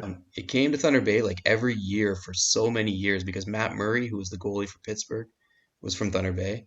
Duncan Keith brought it here the one year when Chicago won, and then between the Stalls, like all the years that either Jordan Stahl or Eric Stahl won, it was like here every single year. That's awesome, man. Yeah. Anyway, I tried to get him off of Hamilton, but he wouldn't trade me. But his stats are awesome this year, and going forward, they're really good too. Yeah, I like him a lot. I will kind of figure that out, but I like those 2 guys a lot. So that's kind of where I put myself. C plus. Where did you have South Hills, Nate? I had him in that tier 5 in that same group. Like at the top of that group, I had with yeah, I had South Hills. I had myself in that as well. Sonoma, Sugar Valley, G Lock, yeah, all those groups. I mean, I think the roster is better than last year. Like you should have a chance to compete this year for sure. I think Mike. I mean, yeah, you've got the forward line. I didn't realize Tango was that good. Actually, I thought he was worse than that. So I'd maybe even bump that up a bit too. Stall's a long-term piece now. Yeah. Yeah, that's a pretty good forward line. Like Patrick Sharp is good. Like we talked about it in the last pod. I think you heard Mike, but we were kind of like on our fake trade bonanza with GMDS. It was like that was one of the trades that got proposed, and I think it made total sense. He had an extra guy. You needed extra guys, so worked out It's good. so it's so funny because I didn't even hear the pod. Like, and here he's trying to like constantly just we're in communication with it. And in the pod, when I watch the pod after the trade had happened, I see him on his phone and he's checking it and he's like, hold on, guys. And he's like looking at it. He's like, maybe he's going to sleep on it or something like that, which is what I wrote to him. I said, I'm going to sleep on it. Let me think about it in the morning. He just didn't want to give up his draft picks. So in the pod is when the deal's going down, but I told him I'm going to sleep on it. And so he's like, he's going to sleep on it in the pod. I'm like, dude, that's us. That's He's amazing. totally just playing us. He's like, I got a great fake trade for you. It's the one you guys are discussing. That's right. That's right. He knows exactly what's going on. But he would not give up draft picks. I was trying to get an additional draft pick in that. Obviously not. We talk about second rounders, but I don't view second rounders as good draft picks.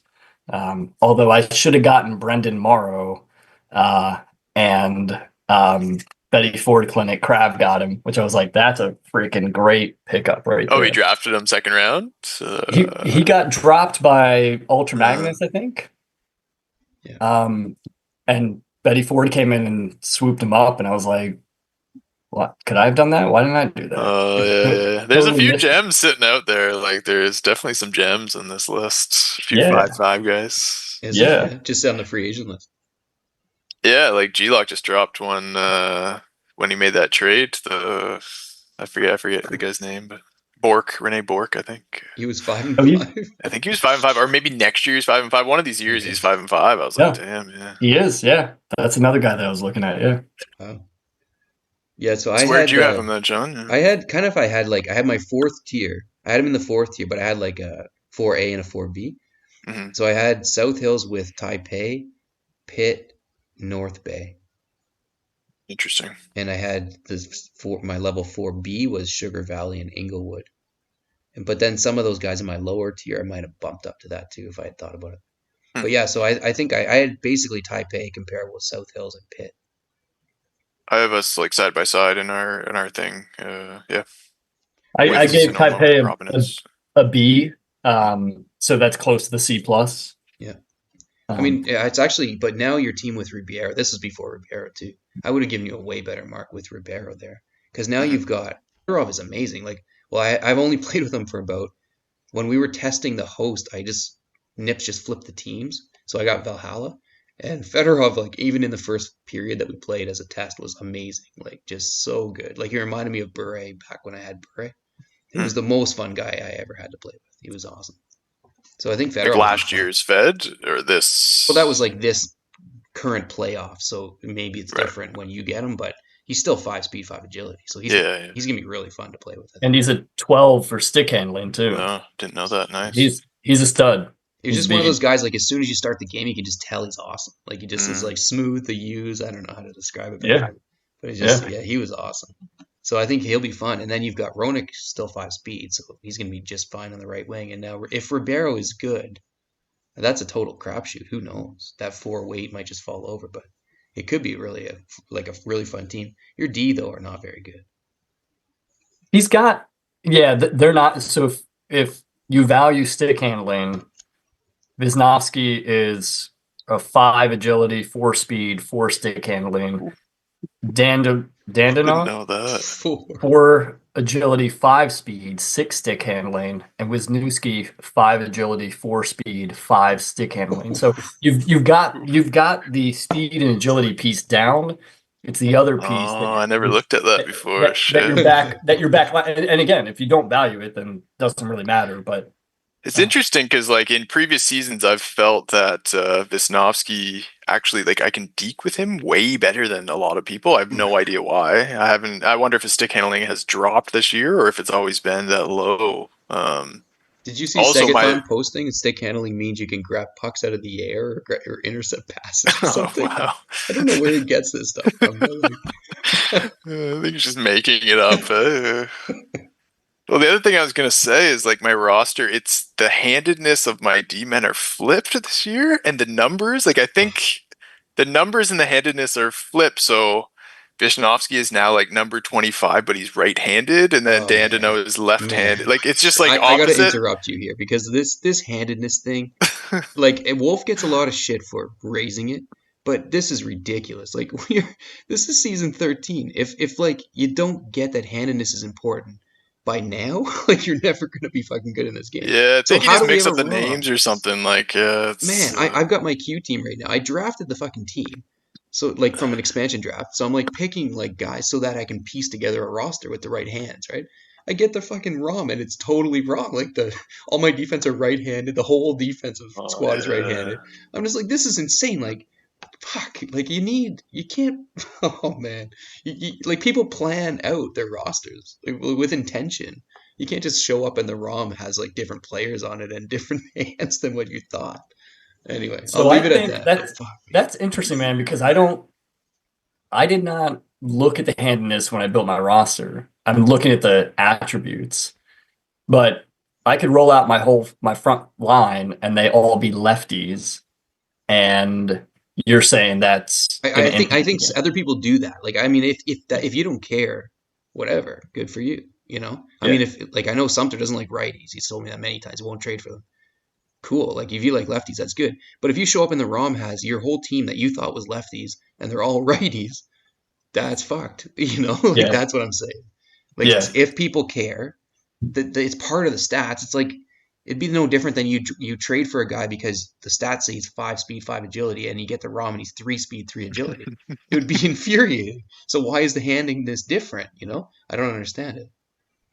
Anyway, Yeah, that's I mean, my rant for the day. mine, it's just kind of funny because it's like they're the opposite player. So now Dandino, like in my mind, I think I'm playing with Dandino, but it's actually just Visnovsky. So I'm just, it's like the same two Huh. guys, but they're just like opposite number, opposite hands. So yeah, it's kind of cool, actually. Yeah.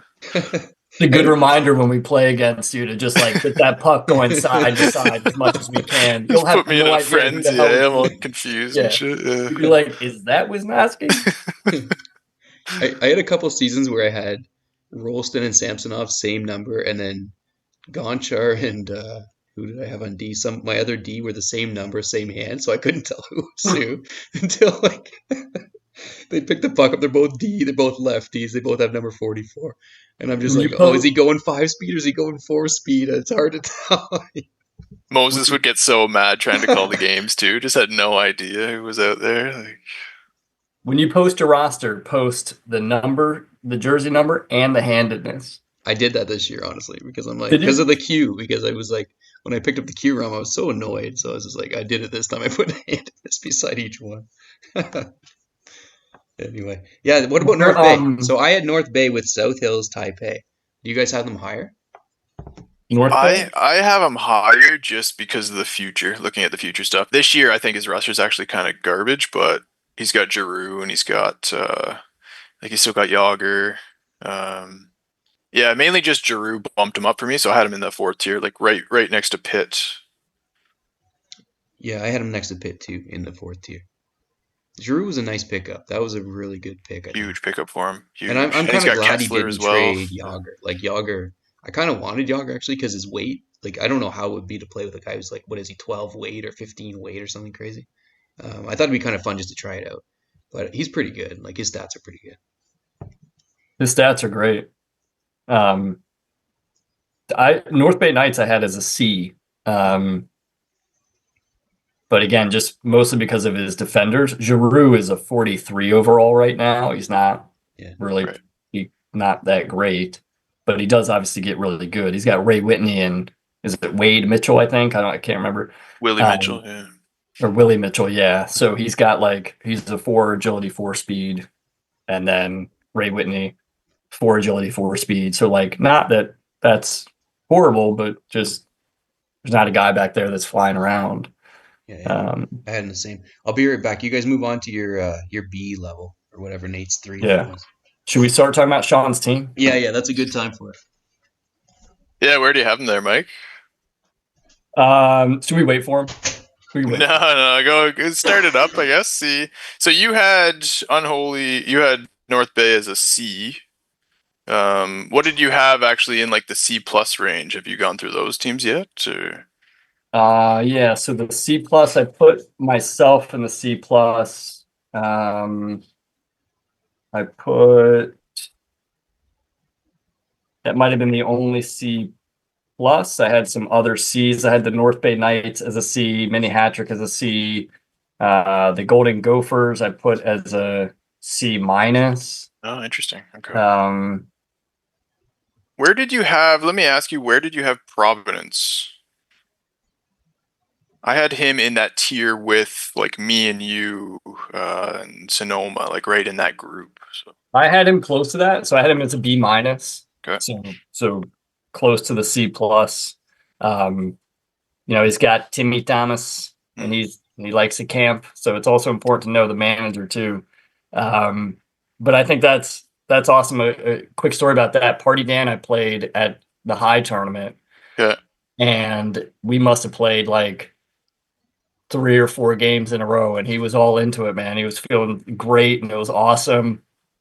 And I could not get past his manual goalie. I think we played 5 games, and I was completely sober, and he was not. And I was like, how is this dude crushing the manual goalie? Yeah. And it was just unreal, When he joined the league in I don't know, Sean would know, but it's like season 2 or season 3, and I think he was the first in the regular season. I think he was first in the standings, and everyone was like, "Man, we can't score on this guy." Like his manual's really, really good. Do you know what season Dan joined the league, Sean? Like season 3, probably. I would guess 3, maybe 4. I think 3. I think it was 3 he joined, and then it was like his second or third season he was number 1 overall seed. Oh, it wasn't that first year? It wasn't the first year, but it was pretty quick after. It was the year Colin took him out in first round, but he was number 1 seed.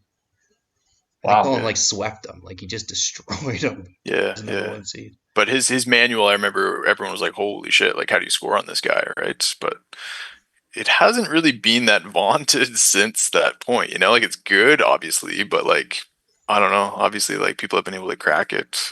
You can't do it anymore though. Like, things have changed too much. You can't just sit on manual, I think. I know people bitch about goalie campers and stuff. To me, I think that's like a relic of season 4 or 5. Like I don't think that exists anymore. I don't think it's too easy to deke. And there's too many chances. If you just don't touch your defense, there's way too many deke chances, I think, to win like 4 rounds. There's no bloody way. Yeah. It's hard to rely on that. It's not that he's really good. I told Nate that I played Party Dan at the high tournament like 5 games. Must have been 5 games. I could not beat him. I could not beat him one time because his manual was so good. But I agree. And if the manual goalie if that level of play for manual goalie was effective, he certainly would move further in the rounds. You know what I mean? Like he'd be a higher seed, even further in the rounds. But that's a tough thing to rely on. I think it's pretty effective in regular season when you just show up. You're not expecting it. You haven't thought about it. You just show up and play. And the first game, it takes you a little while to get used to it. I think, but you can't. 7 games is too many games. You can figure that shit out. I love the fact that he lights up Madonna with every opportunity he gets. It is so funny for me, man. That dude is awesome. That's one of the things I would love to go back to high this year is just to hang out with him. He's a good guy. Oh, he's great, man. He was great there. He's so funny, and like the exclamation point he puts on every single comment. In brackets, exclamation point. I love that. I'm starting to think like, does it automatically come up for him, or does he have to put that in? It is so funny, dude. We were just talking about his team, Sean. I gave him a B minus, kind of in that like B minus C plus range. He's got a stud goalie, which he obviously values. He's got good forwards, and his D are not very good. Yeah. I had him in my tier 3, like with some pretty good teams. What's that? I said I had him in my tier 3. Like, wow. I'm trying to find out what is even on his roster, but for some reason I like this roster enough to put him not in the top group, but he's got Hayduke, so he's got 5 agility, 5 speed. Hayduke's really good. I had him on my team for a while. He's got Madonna, 4 agility, 5 speed. Mechanic, 5 agility, 4 speed, 10 stick handling. He's got so earlier, Nate, I said you got the old Roenick. I actually might have been left for Shanahan as a Blues fan. He's got Shanahan on his team, but it's the fat and slow version of Brendan Shanahan. What's his speed? Do you know? His speed could probably like 2 this year. I'm gonna look that up. But he's got a good team there. His forwards, I know you guys said too in the trades, he got a lot better in that area. I assume that Wolf was just like helping him out. I assume, like, because that trade was so bad. I thought maybe Wolf was just giving him somebody. Shanahan is a 4 agility, 3 speed this year, and then next year 3 and 3. That's unplayable. You can't do even 4 agility, 3 speed. How can you play with that? That's 5 shot insane. accuracy though. He'll just be pumping in the one timers. That's brutal. Okay, so what else did you have then, Mike? So they were B minus, did you say? I assume Nate, you had Providence low, eh? Sorry, for me? Sorry, for Nate, yeah. What did you have? I had him, right, with in that tier 5 with me and Mike actually in Sonoma, like right in that same group. Yeah. All right, so what else you got for your Bs there, Mike? For my Bs, I got Autobahn is a B plus for me. How high did your rankings go? Like you B plus is where like, compared to I've got A's. I've got some like I have an A plus. I've got some A's. A plus is the highest rating. B plus is really close there. Another B was Hoth. Mm. Yep. Hamilton, I gave a B plus to. Pitt was a B minus. Providence B minus. Taipei for me was a B. Sumter was a B minus. Puss, I gave a B to. Sean, I gave you a B plus, but I said it was an A for you. Yeah.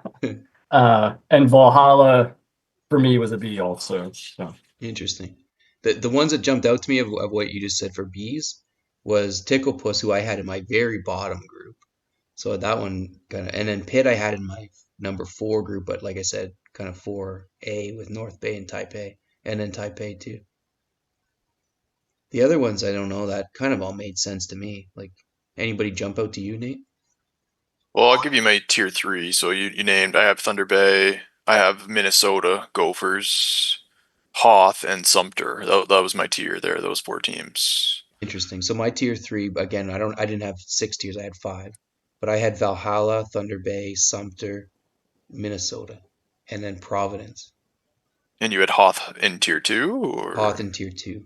Oh, interesting. My tier 2 is but Autobahn. That is tier 2 before Solani. Like he traded Solani, right? Was that done before Solani? I haven't even looked at his roster since then. This was like it was a couple days ago. Right. But in tier 2, I had Autobahn, Hamilton, Hoth, and Highland. Autobahn, Hamilton, Hoth, and Highland. I had the exact same tier 2, except I had Richfield instead of Hoth in that one. You had Hoth where, like tier 3? I had Hoth in tier 3. Sumter, Hoth, Minnesota, is that and Thunder Bay. Post Solani trade? Post, yeah. I mean, his roster is still quite good, but that like his roster was one of the best with Solani, I think, and that it doesn't look nearly as good. Obviously, he got the draft picks. Like for the future, it's a better move, but the current roster, I don't think is stacked anymore at all. And I don't see any depth for his roster other than at the goalie position for Hoth. Like he's got to have those 5 guys on the ice all the time. Yeah, sense. Which is normally what you do. I mean, he could have kept Solani, but he only had. I was trying to trade for Solani actually, but he only had like 3 really good years, and then he kind of dropped off. He was still pretty good. Like he's not a bad trade for G-Lock, but I could see why Hoth did it. 2 shots.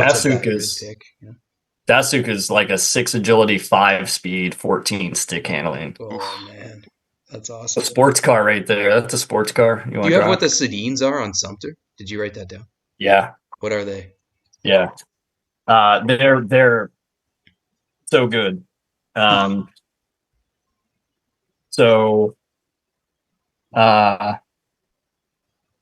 Who's the is it Enrique? Yep. Is that it? Henrik, yeah. Henrik, yeah. Who and the other Sedin is Daniel. Yeah. Henrik is a 5 agility, 5 speed, 14 stick handling. They're both the same stats. 14 stick like, handling. It's like they're twins. So they're the Yes. same as Datsuk then, eh? They're all those guys are the same? Or Datsuk had the 6 agility, you said, That's who's though. got the 6. Yeah. But Sedin, to have 2 of those guys, those True. numbers, Are they the best players in your like record keeping? Sedins and Datsuk. I'd have to go through. There were some guys, I mean, I marked. What about like Ovechkin or Crosby or I mean, Crosby is ridiculous.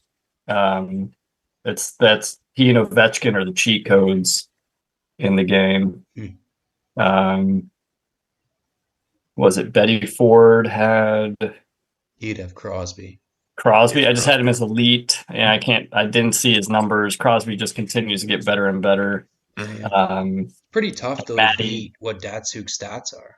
If like what you care about is agility, speed, and stick handling. I mean, is I there guess you'd anything have to above? check his like shot accuracy, shot power maybe, Fair but enough. yeah, that's pretty elite. yeah, shot power. I don't put a whole lot into Yeah, personally. actually, yeah. I don't use it a ton. I had a good buddy. I have a good buddy, Matt Wilkes, who like came around and made that like big out there. Mhm. Nips will do this too. Like he makes that big sweeping curl just past the red Oh line, yeah, yeah. and it's a slap shot available there in the Mhm. corner. Um, and he kind of, that was he kind of invented that, and we were like, that's amazing play right there. You just came up with the slap shot. It's shot accuracy is really important there, Mm, but power for me, shot power, it's not doesn't do a whole lot for me. Yeah, interesting.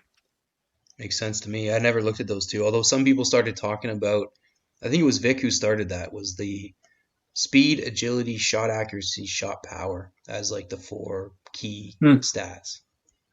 I never really understood the shot power part, but the shot accuracy I definitely think is important at this point. I've had way too many guys miss, even on deeks, like forehand deeks miss to that. Yeah, That's so yeah, yeah, And frustrating. one timers. Yeah, oh yeah, one timers yeah. is brutal. All right, so I think we're up to our top tiers. So let's go slowly through the top tiers. Just give it one, and let's talk about their roster. Why don't we start with you, Mike? Who got an A for you? Um, I will look at. I think I have an A minus on here, maybe. Okay, don't have an A minus. My first A goes to I put Baytown Thunder on there. Yeah, Yeah, I had them too. That's a yeah, pretty good team, man. yeah. They're in my top tier. Yeah, Not really any holes. Like, does he no, has every position filled at this point. He's so yeah. quiet about it. Like he never does trades. He just kind of comes and drafts fifth or sixth every season and makes this amazing team. I mean, his forwards all have my notes, all great stick handling and speed and agility. Like I didn't put their numbers on here, but Taves, Spezza, Statsny, like he's And, got and he's got Parise on the bench, who's like not yeah, that great this year, but is going to be amazing in a couple of years. Next year's yeah, 95. He's got Mike Green on D. He's got Wade Redden yeah, and Rhett Warner, It's a who's actually it's a good. weird like forward group because they like some of them have off years, but he's got enough guys to just always have those three elite forwards Hmm. now. Like Taves, Spezza, Stasny, Parise. Like he's this is one of the best rosters. He was in my tier 1 for sure. Yeah, yeah, he's good. All right, Mike. Who else got an A for you? Betty Ford Clinic. Yeah, what an off season for that guy. Holy shit. Man, he's sneaking up there for GM of the year. Like, I think he is. Yeah, to me, he's the number Yeah, one. And funny because Nate, like, I remember you saying when he first joined the league, I forget who you were trying to trade for, but you were like, this guy knows what he's doing. And like, sure enough, yeah, yeah, yeah, yeah, for sure. yeah. like his, he's got Matt Sundin, Alfredson, Crosby. Like, what would you do to have Crosby on your team? But the cool thing is that he's doing the little ones to make his team, like Morrow. Like he got Morrow. He's just paying attention, and then half Totally, of Yeah, it is totally. just like Yeah, being yeah, available and paying attention. Grabbing yeah, Morrow wasn't like Morrow might actually be his fourth forward now, and he might actually use him, which is pretty cool. And then Sundin, he kept Sundin in that trade with you, Nate. Like instead of he like gave you Rolodex. I was trying to get Brad Boys from him, and he like he was like yeah, he didn't want to give up Boys, which is just Boys' stats are pretty damn good too for For these 2 years, 2 years. right? And he's gonna need him next year, maybe even this year. Like he's just playing smart. I think Morrow's a starter for him. I think he Wow. might be. He's got He's 5 Alfredson. agility, 5 speed. It depends what he And does Wow. with stick handling. Crosby and if Wow. he cares about hands, right? Because he's got Alfredson right-handed, Sundin right-handed, Boys is right-handed apparently. I thought he was left. So Crosby and Morrow is the only lefties. So if he puts Crosby at center and he cares about that, which I would, then that means he has to put Boys at Morrow at left wing. Mm-hmm.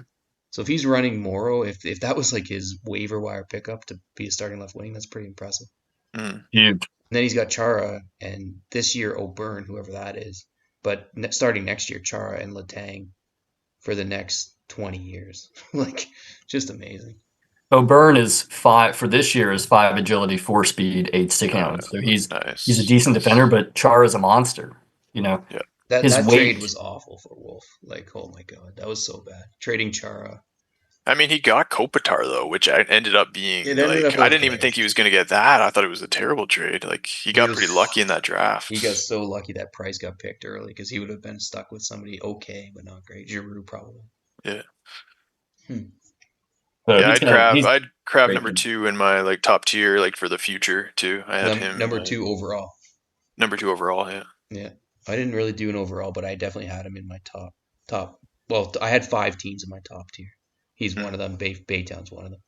Mm. All right, Mike. Who else got an A for you? Wolf got an A for me. Okay, I had Wolf in that 4th tier, but yeah, close. Yeah, he's got Lundqvist, who's an absolute stud. That's like a crock pot, like set it and forget it type guy. Don't have to worry about that for a while, I think, too, right? Oh yeah, like until 2019 he sucks. So he's Yeah. got a lot of years left. Yeah. Kopitar is 5 agility, 4 speed, 11 stick handling. Mike Richards is 5'5", and I believe it's 12 stick handling. He's got Modine on there too. Modine is a 4, 4, and 7 guy, but he's got his other Carter, I think it is. I don't know. My handwriting's he's got Jeff Carter. Yeah. yeah, a 5 agility, 4 speed, 8 stick handling. He's got Chris Pronger, who's one of my favorite defensemen, obviously, of all time. But that's a 4-4-9 guy, and he's got Lidstrom in the back there also. That's a 3-3 and 11 guy. So Lidstrom is slow. I don't know if that will be his other starter, but he's got a solid team. I think it was the Lidstrom piece that kept him out of my top group for me. Yeah. I don't think he can play, honestly. Like, Lidstrom's overalls are awesome, but how can you play with a 3-speed, 3 agility D? I don't know. Maybe you can, and I just can't, but man, that's awful. But I think he's going to end up playing Pronger and Seabrook, probably. Yeah. And either way, it's still a really good team, no question, but I don't know if it's as good as it was last year. What else did you have? Who else got an A for you? Orange County? Obviously. Nate, you, I assume, had him in the top.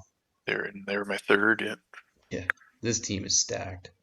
That's like, I mean, Marc-Andre Fleury, Danny Heatley,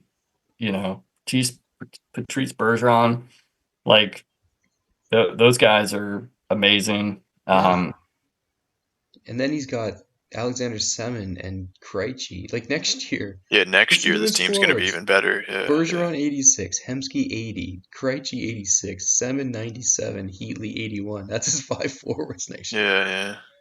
He's got Shea Weber Plus add long the 4th term draft pick or whatever, 4th overall pick in this. That's who I need to trade with. Yeah, this is where, like, other people than me have said this before, but like this is where this whole thing about like just the trades are going to get like obscene and ridiculous because these guys will have to drop somebody like Alex Hemsky, who's rated 80 and 81. So you're going to get some ridiculous trades, and you're going to get people benefiting and a bunch of other people pissed off about it, which is unfortunate. But there's probably no way around it. It is what it is. Yeah, he's probably got 2 more years to get to that point. Like he can draft another D-man for his 3rd D. He's got another, I guess Hemsky is not that good, but yeah, you're right. Like it's gonna get like if we get to a place where you're drafting a backup goalie who's like rated 80s, this is getting ridiculous. But I think it's only a couple seasons away. Yoda's getting better. Like he is really improving, but everybody's improving. So I'm not sure who the teams are that are gonna get the top picks anymore. That's why I just think like at this point the lottery makes so much sense because even if there's a chance that Sugar Valley gets picked 1 or 2, shit, that's a good thing. Yeah. Yeah, you could either proceed as it has been and continue to do the same thing over and over, knowing that those teams in the bottom will just continue to get stacked, or change it up and do the lottery where it opens it up.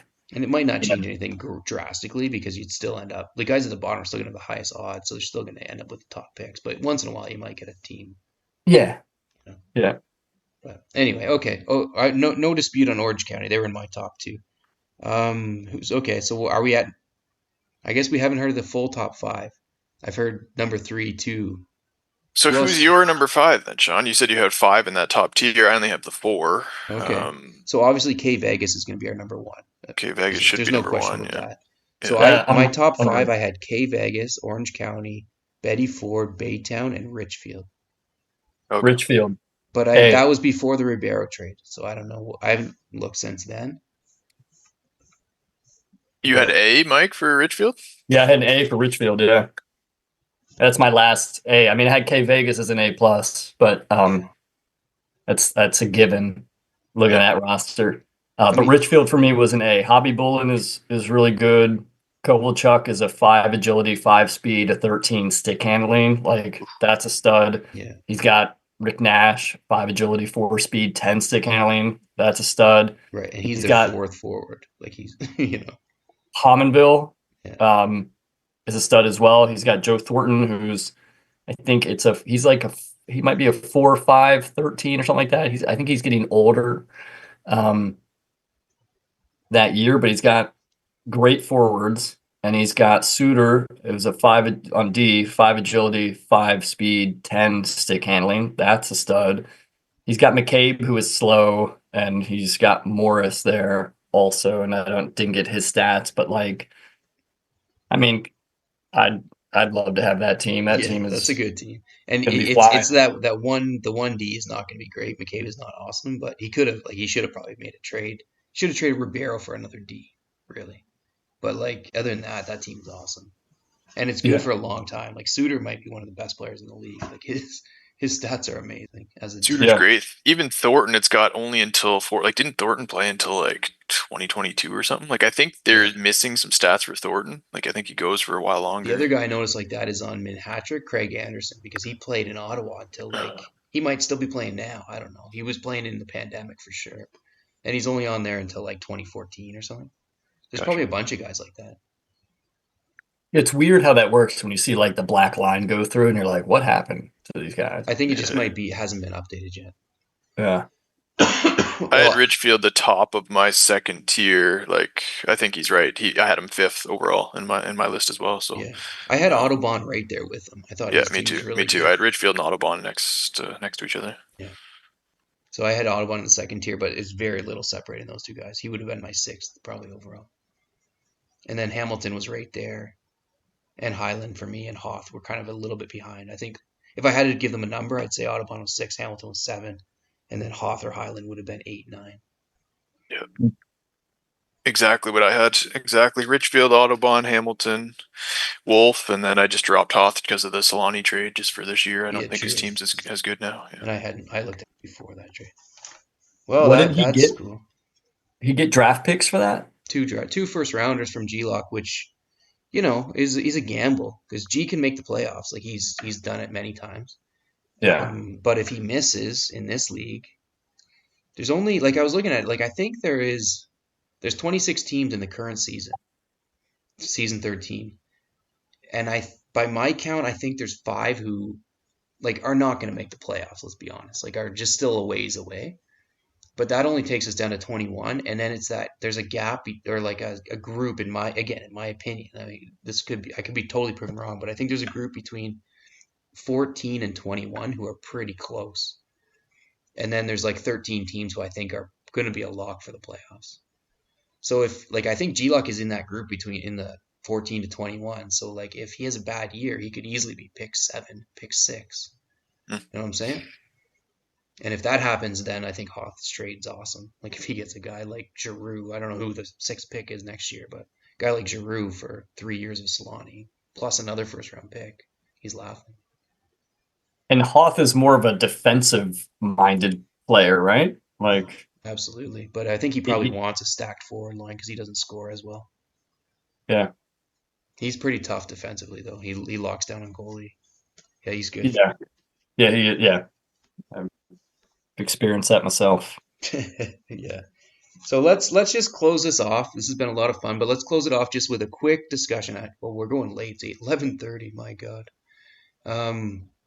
Quick discussion of season 13, and like what I asked is just who do you think has a lot of pressure on them? Let's pick a few teams who have a lot of pressure going into season 13, and maybe I'll start with you, Nate, because I know you were thinking about it.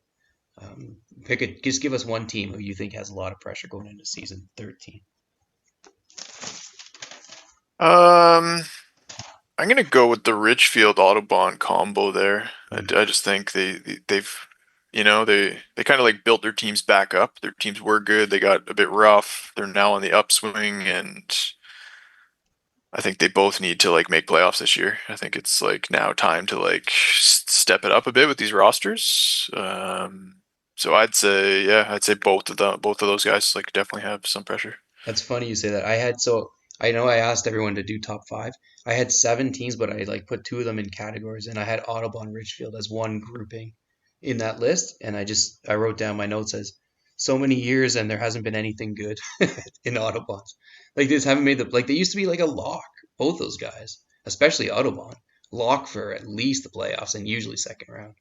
And he hasn't made the playoffs. I don't know. I didn't look back, but at least for 4 or 5 seasons. So I think at some point he's either going to be relegated to like just being one of those guys who don't make the playoffs or like pick it up, you know. But his roster has been worse. Like he did Yeah. kind of like blow it up, and he's now at the point where his roster is good again. So now it's like the time. Yeah. Yeah, agree 100%. Mike, you probably have totally different view of this because you haven't seen the history here. That's so funny you say that. It's exactly what I was going to say because I don't know who has pressure on them to succeed. You guys are sitting there talking about the rosters in past years, and I know the playoffs for 2 seasons. But I also know that I feel like I'm a team that has pressure on me to get past the first round. I want to shed that, and I don't. Obviously, I don't want to be a team that just like gets to the playoff as like an early exit year after year after year. So I put that own pressure on myself. I welcome that. It just means I need to work harder at it. And so that's kind of how I see it. I don't have the history on other guys, though. And you guys are so well versed in these teams and their progressions and their progress and who's made moves and who hasn't, along with trades and being GMs. I honestly, it's new for me. Like the whole GM piece is still fresh. Absolutely makes a lot of sense. Like Audubon and Richfield were at one point, like I think Richfield was in the semifinals one year. They were like top guys, like top 10 without question when we started in season 2. Both Nate and I started season 2, and they were definitely. I would say Richfield was probably top 5 at that point. He was considered like one of the hest. Him and Sagathon. There was a guy King Raff who's like the ultimate champion of 1994 hockey. He's like the greatest guy ever in '94, and he played in '95. He won season 1 and was really good for a long time. Like I think he stopped playing in maybe season 4, season 5, but was like really hard to beat. Super like interesting. He played super weird. He had different style, but he was really good. But like I think Richfield would have been counted like with him as one of the top guys at that point. So I think that's definitely partially top what we're like saying. offensive guy, right? Like he had like best, like best deeks, best, and then he tanked one year in like season 8 or something. He tanked on purpose, and then his team just has not recovered since then. Like he hasn't been back to the playoffs, I don't think. And like it's crazy, yeah. Like that is true. The just like tanking just cursed his totally team. ruined. Yeah, honestly, yeah. That's funny. All right, Nate. So who else did you have? And did you do a top 5? I could make one. Yeah, I'll put Puss on that list. I mean, it doesn't really seem fair because he's always near the top, but I think he just needs more playoff success. I guess like he's got. It's kind of it's kind of unfair from this year. Like he plays you the toughest matchup, but it's second round. If he gets to the finals, it looks a lot better. But no, I think like since season 9, maybe he hasn't been to the conference finals, something like that. So yeah, he's obviously one of the best players. So Yeah, that makes sense to me. like you said, at least 4 seasons he hasn't been to the conference finals. In part because he's been having shittier regular seasons. So he's Yeah. getting harder matchups. And he lost to Red a couple times, really Right. tight games. And I think the I don't know for sure, but maybe the connection was a bit struggling at that point. I don't know. Did he post a video of it and not No, say anything? it wasn't that bad. Okay. Just check it. I Who kind of else had did you have there, Sean? I had Seguthon on there for the same reason that I think he's like. I mean, it hasn't been that long since he's been to had playoff success, but it's been a few years, and he's a guy who was in the conference finals every single season basically, and it seems like he's dropped off. Like losing to Wolf. Wolf is really good, but I think that was that was a disappointment if you're Seguthon losing that series. Wolf got destroyed by Pitt. So for a guy that was like in arguably was top 3 overall, right? I think for a long time, For and sure. maybe still is. A guy who's top 3 overall should not be losing second round to a guy who gets slaughtered in the conference finals. So I think he has pressure, and again, it's playoff pressure because we know he'll go to 16th seed and then roll it off. Yeah. Mhm, He mhm. plays well in the playoffs, man. Oh yeah, He really does. I mean he's second overall all time of number of conference finals appearances. I think he's been in the finals 3 times. I forget the number exactly, but I mean he's really really good. Wow. But he's lost in the last couple seasons. He's lost pretty early in the playoffs, so I had him on there. Mhm. Who else you got, Nate? The last two I had were Unholy and Hoth. Well, The I same had here. Ultra in as well, kind of in that Ridgefield Auto group. Like he's just got to make the playoffs. But the Unholy and Hoth, same kind of thing. Like top players that have been knocked out early the past 2 playoffs. So yeah. Yeah, it absolutely makes sense. I also had Valhalla Ultra in mind because I think he's been talking a big game about not, about getting back into it. So let's see. Let's see. It's been a long time since he made the playoffs, so let's see. The other teams I had were Sumter and Highland for the reason that, like, I think the two of them have, in the last few seasons, become like legit contenders. So the pressure is now on to keep that up, and that's sometimes not that easy. But I think both of them are like, yeah, are legit. I haven't given Highland a lot of credit, but like, man, he that's pretty good. You get to the conference finals, like that's pretty good. So Yeah. let's see what He's he got does this season. he's got a good roster for it. Yeah, He has a good team. and Sumter does too. Like that's a great roster with the two Sedines, and he's won the Q now. He's back to back champ in the Q. Like that was a disappointing loss, I think, for him to lose the way he lost to you, Nate. Not that losing to you would be a disappointment, but losing the way he lost. So it'll be interesting to see how he responds this season.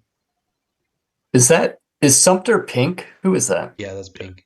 That's Pink. Pink's good, man. Oh, he's really good. Yeah. Yeah, And, he's very good. and he was a guy like to me, like him, like Chalky, like those Sugar Valley guy. Some of those guys who like Pink was not making the playoffs like for many, many years. Yeah. Wow. And now he's Wow. gotten like He's just improved like probably the most, yeah. Yeah, In the I whole think group, so. yeah. Like he's almost like a lock now to be a top 8 seed. And he was Yeah. probably a lock to miss the playoffs for like the first 7 or 8 seasons, I would think. Mhm. Yeah, Maybe not he can longer. score. He's a tough out. He's a tough player, man. For He's sure. good. Anyway, this was tons of fun. I gotta go though. This is getting real late. Mike, man, it was awesome. It was really cool to like get to chat with you. Nice to meet you. Like kind of, like get to know you a little bit. I'm sure Yeah. the other guys will appreciate that. And good luck at High. We'll be cheering Good luck for you. at High, man. Yeah. Thank you. Yeah, it's tough because those odds come out and people are like, "Oh, those are great odds for Maryland Mike," and I'm like, I don't want to hear any of that. But I What would like be the a line. successful tourney for you at High? Like just first place or nothing, or like what? Yeah, I mean, that's my mindset is I want to win it. Yeah. Like that's everyone's mindset. But if I get to the finals, then that's awesome. But I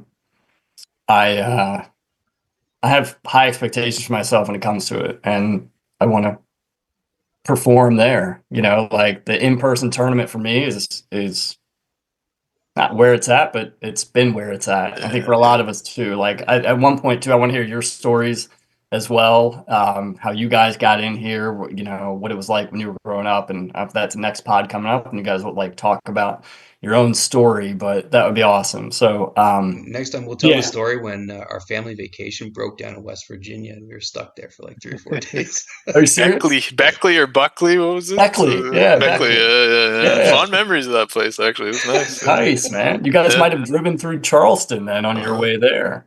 Maybe all I remember is smoking the station wagon, smoking and being stuck in a hotel for days. Friendly people, though. I do recall. Yeah, I recall that. It's the best thing about the state, man, is the people. It's Nice. the number. It's the best thing about the state, man. There's just amazing people, friendly. Like I wouldn't have it any other way, man. It's a beautiful state. So I've loved every minute of this, fellas. I really have. I can't thank you enough for getting me on here and talking shop. And I know we'll chat over Discord too. But Nate, it's awesome to meet you, man, and talk to you. Sure. Here, and Sean, good seeing you again and chatting with you here, and you guys do a great job with your pod and keep up the good work. And then we'll get some season games going at some point. Sounds great.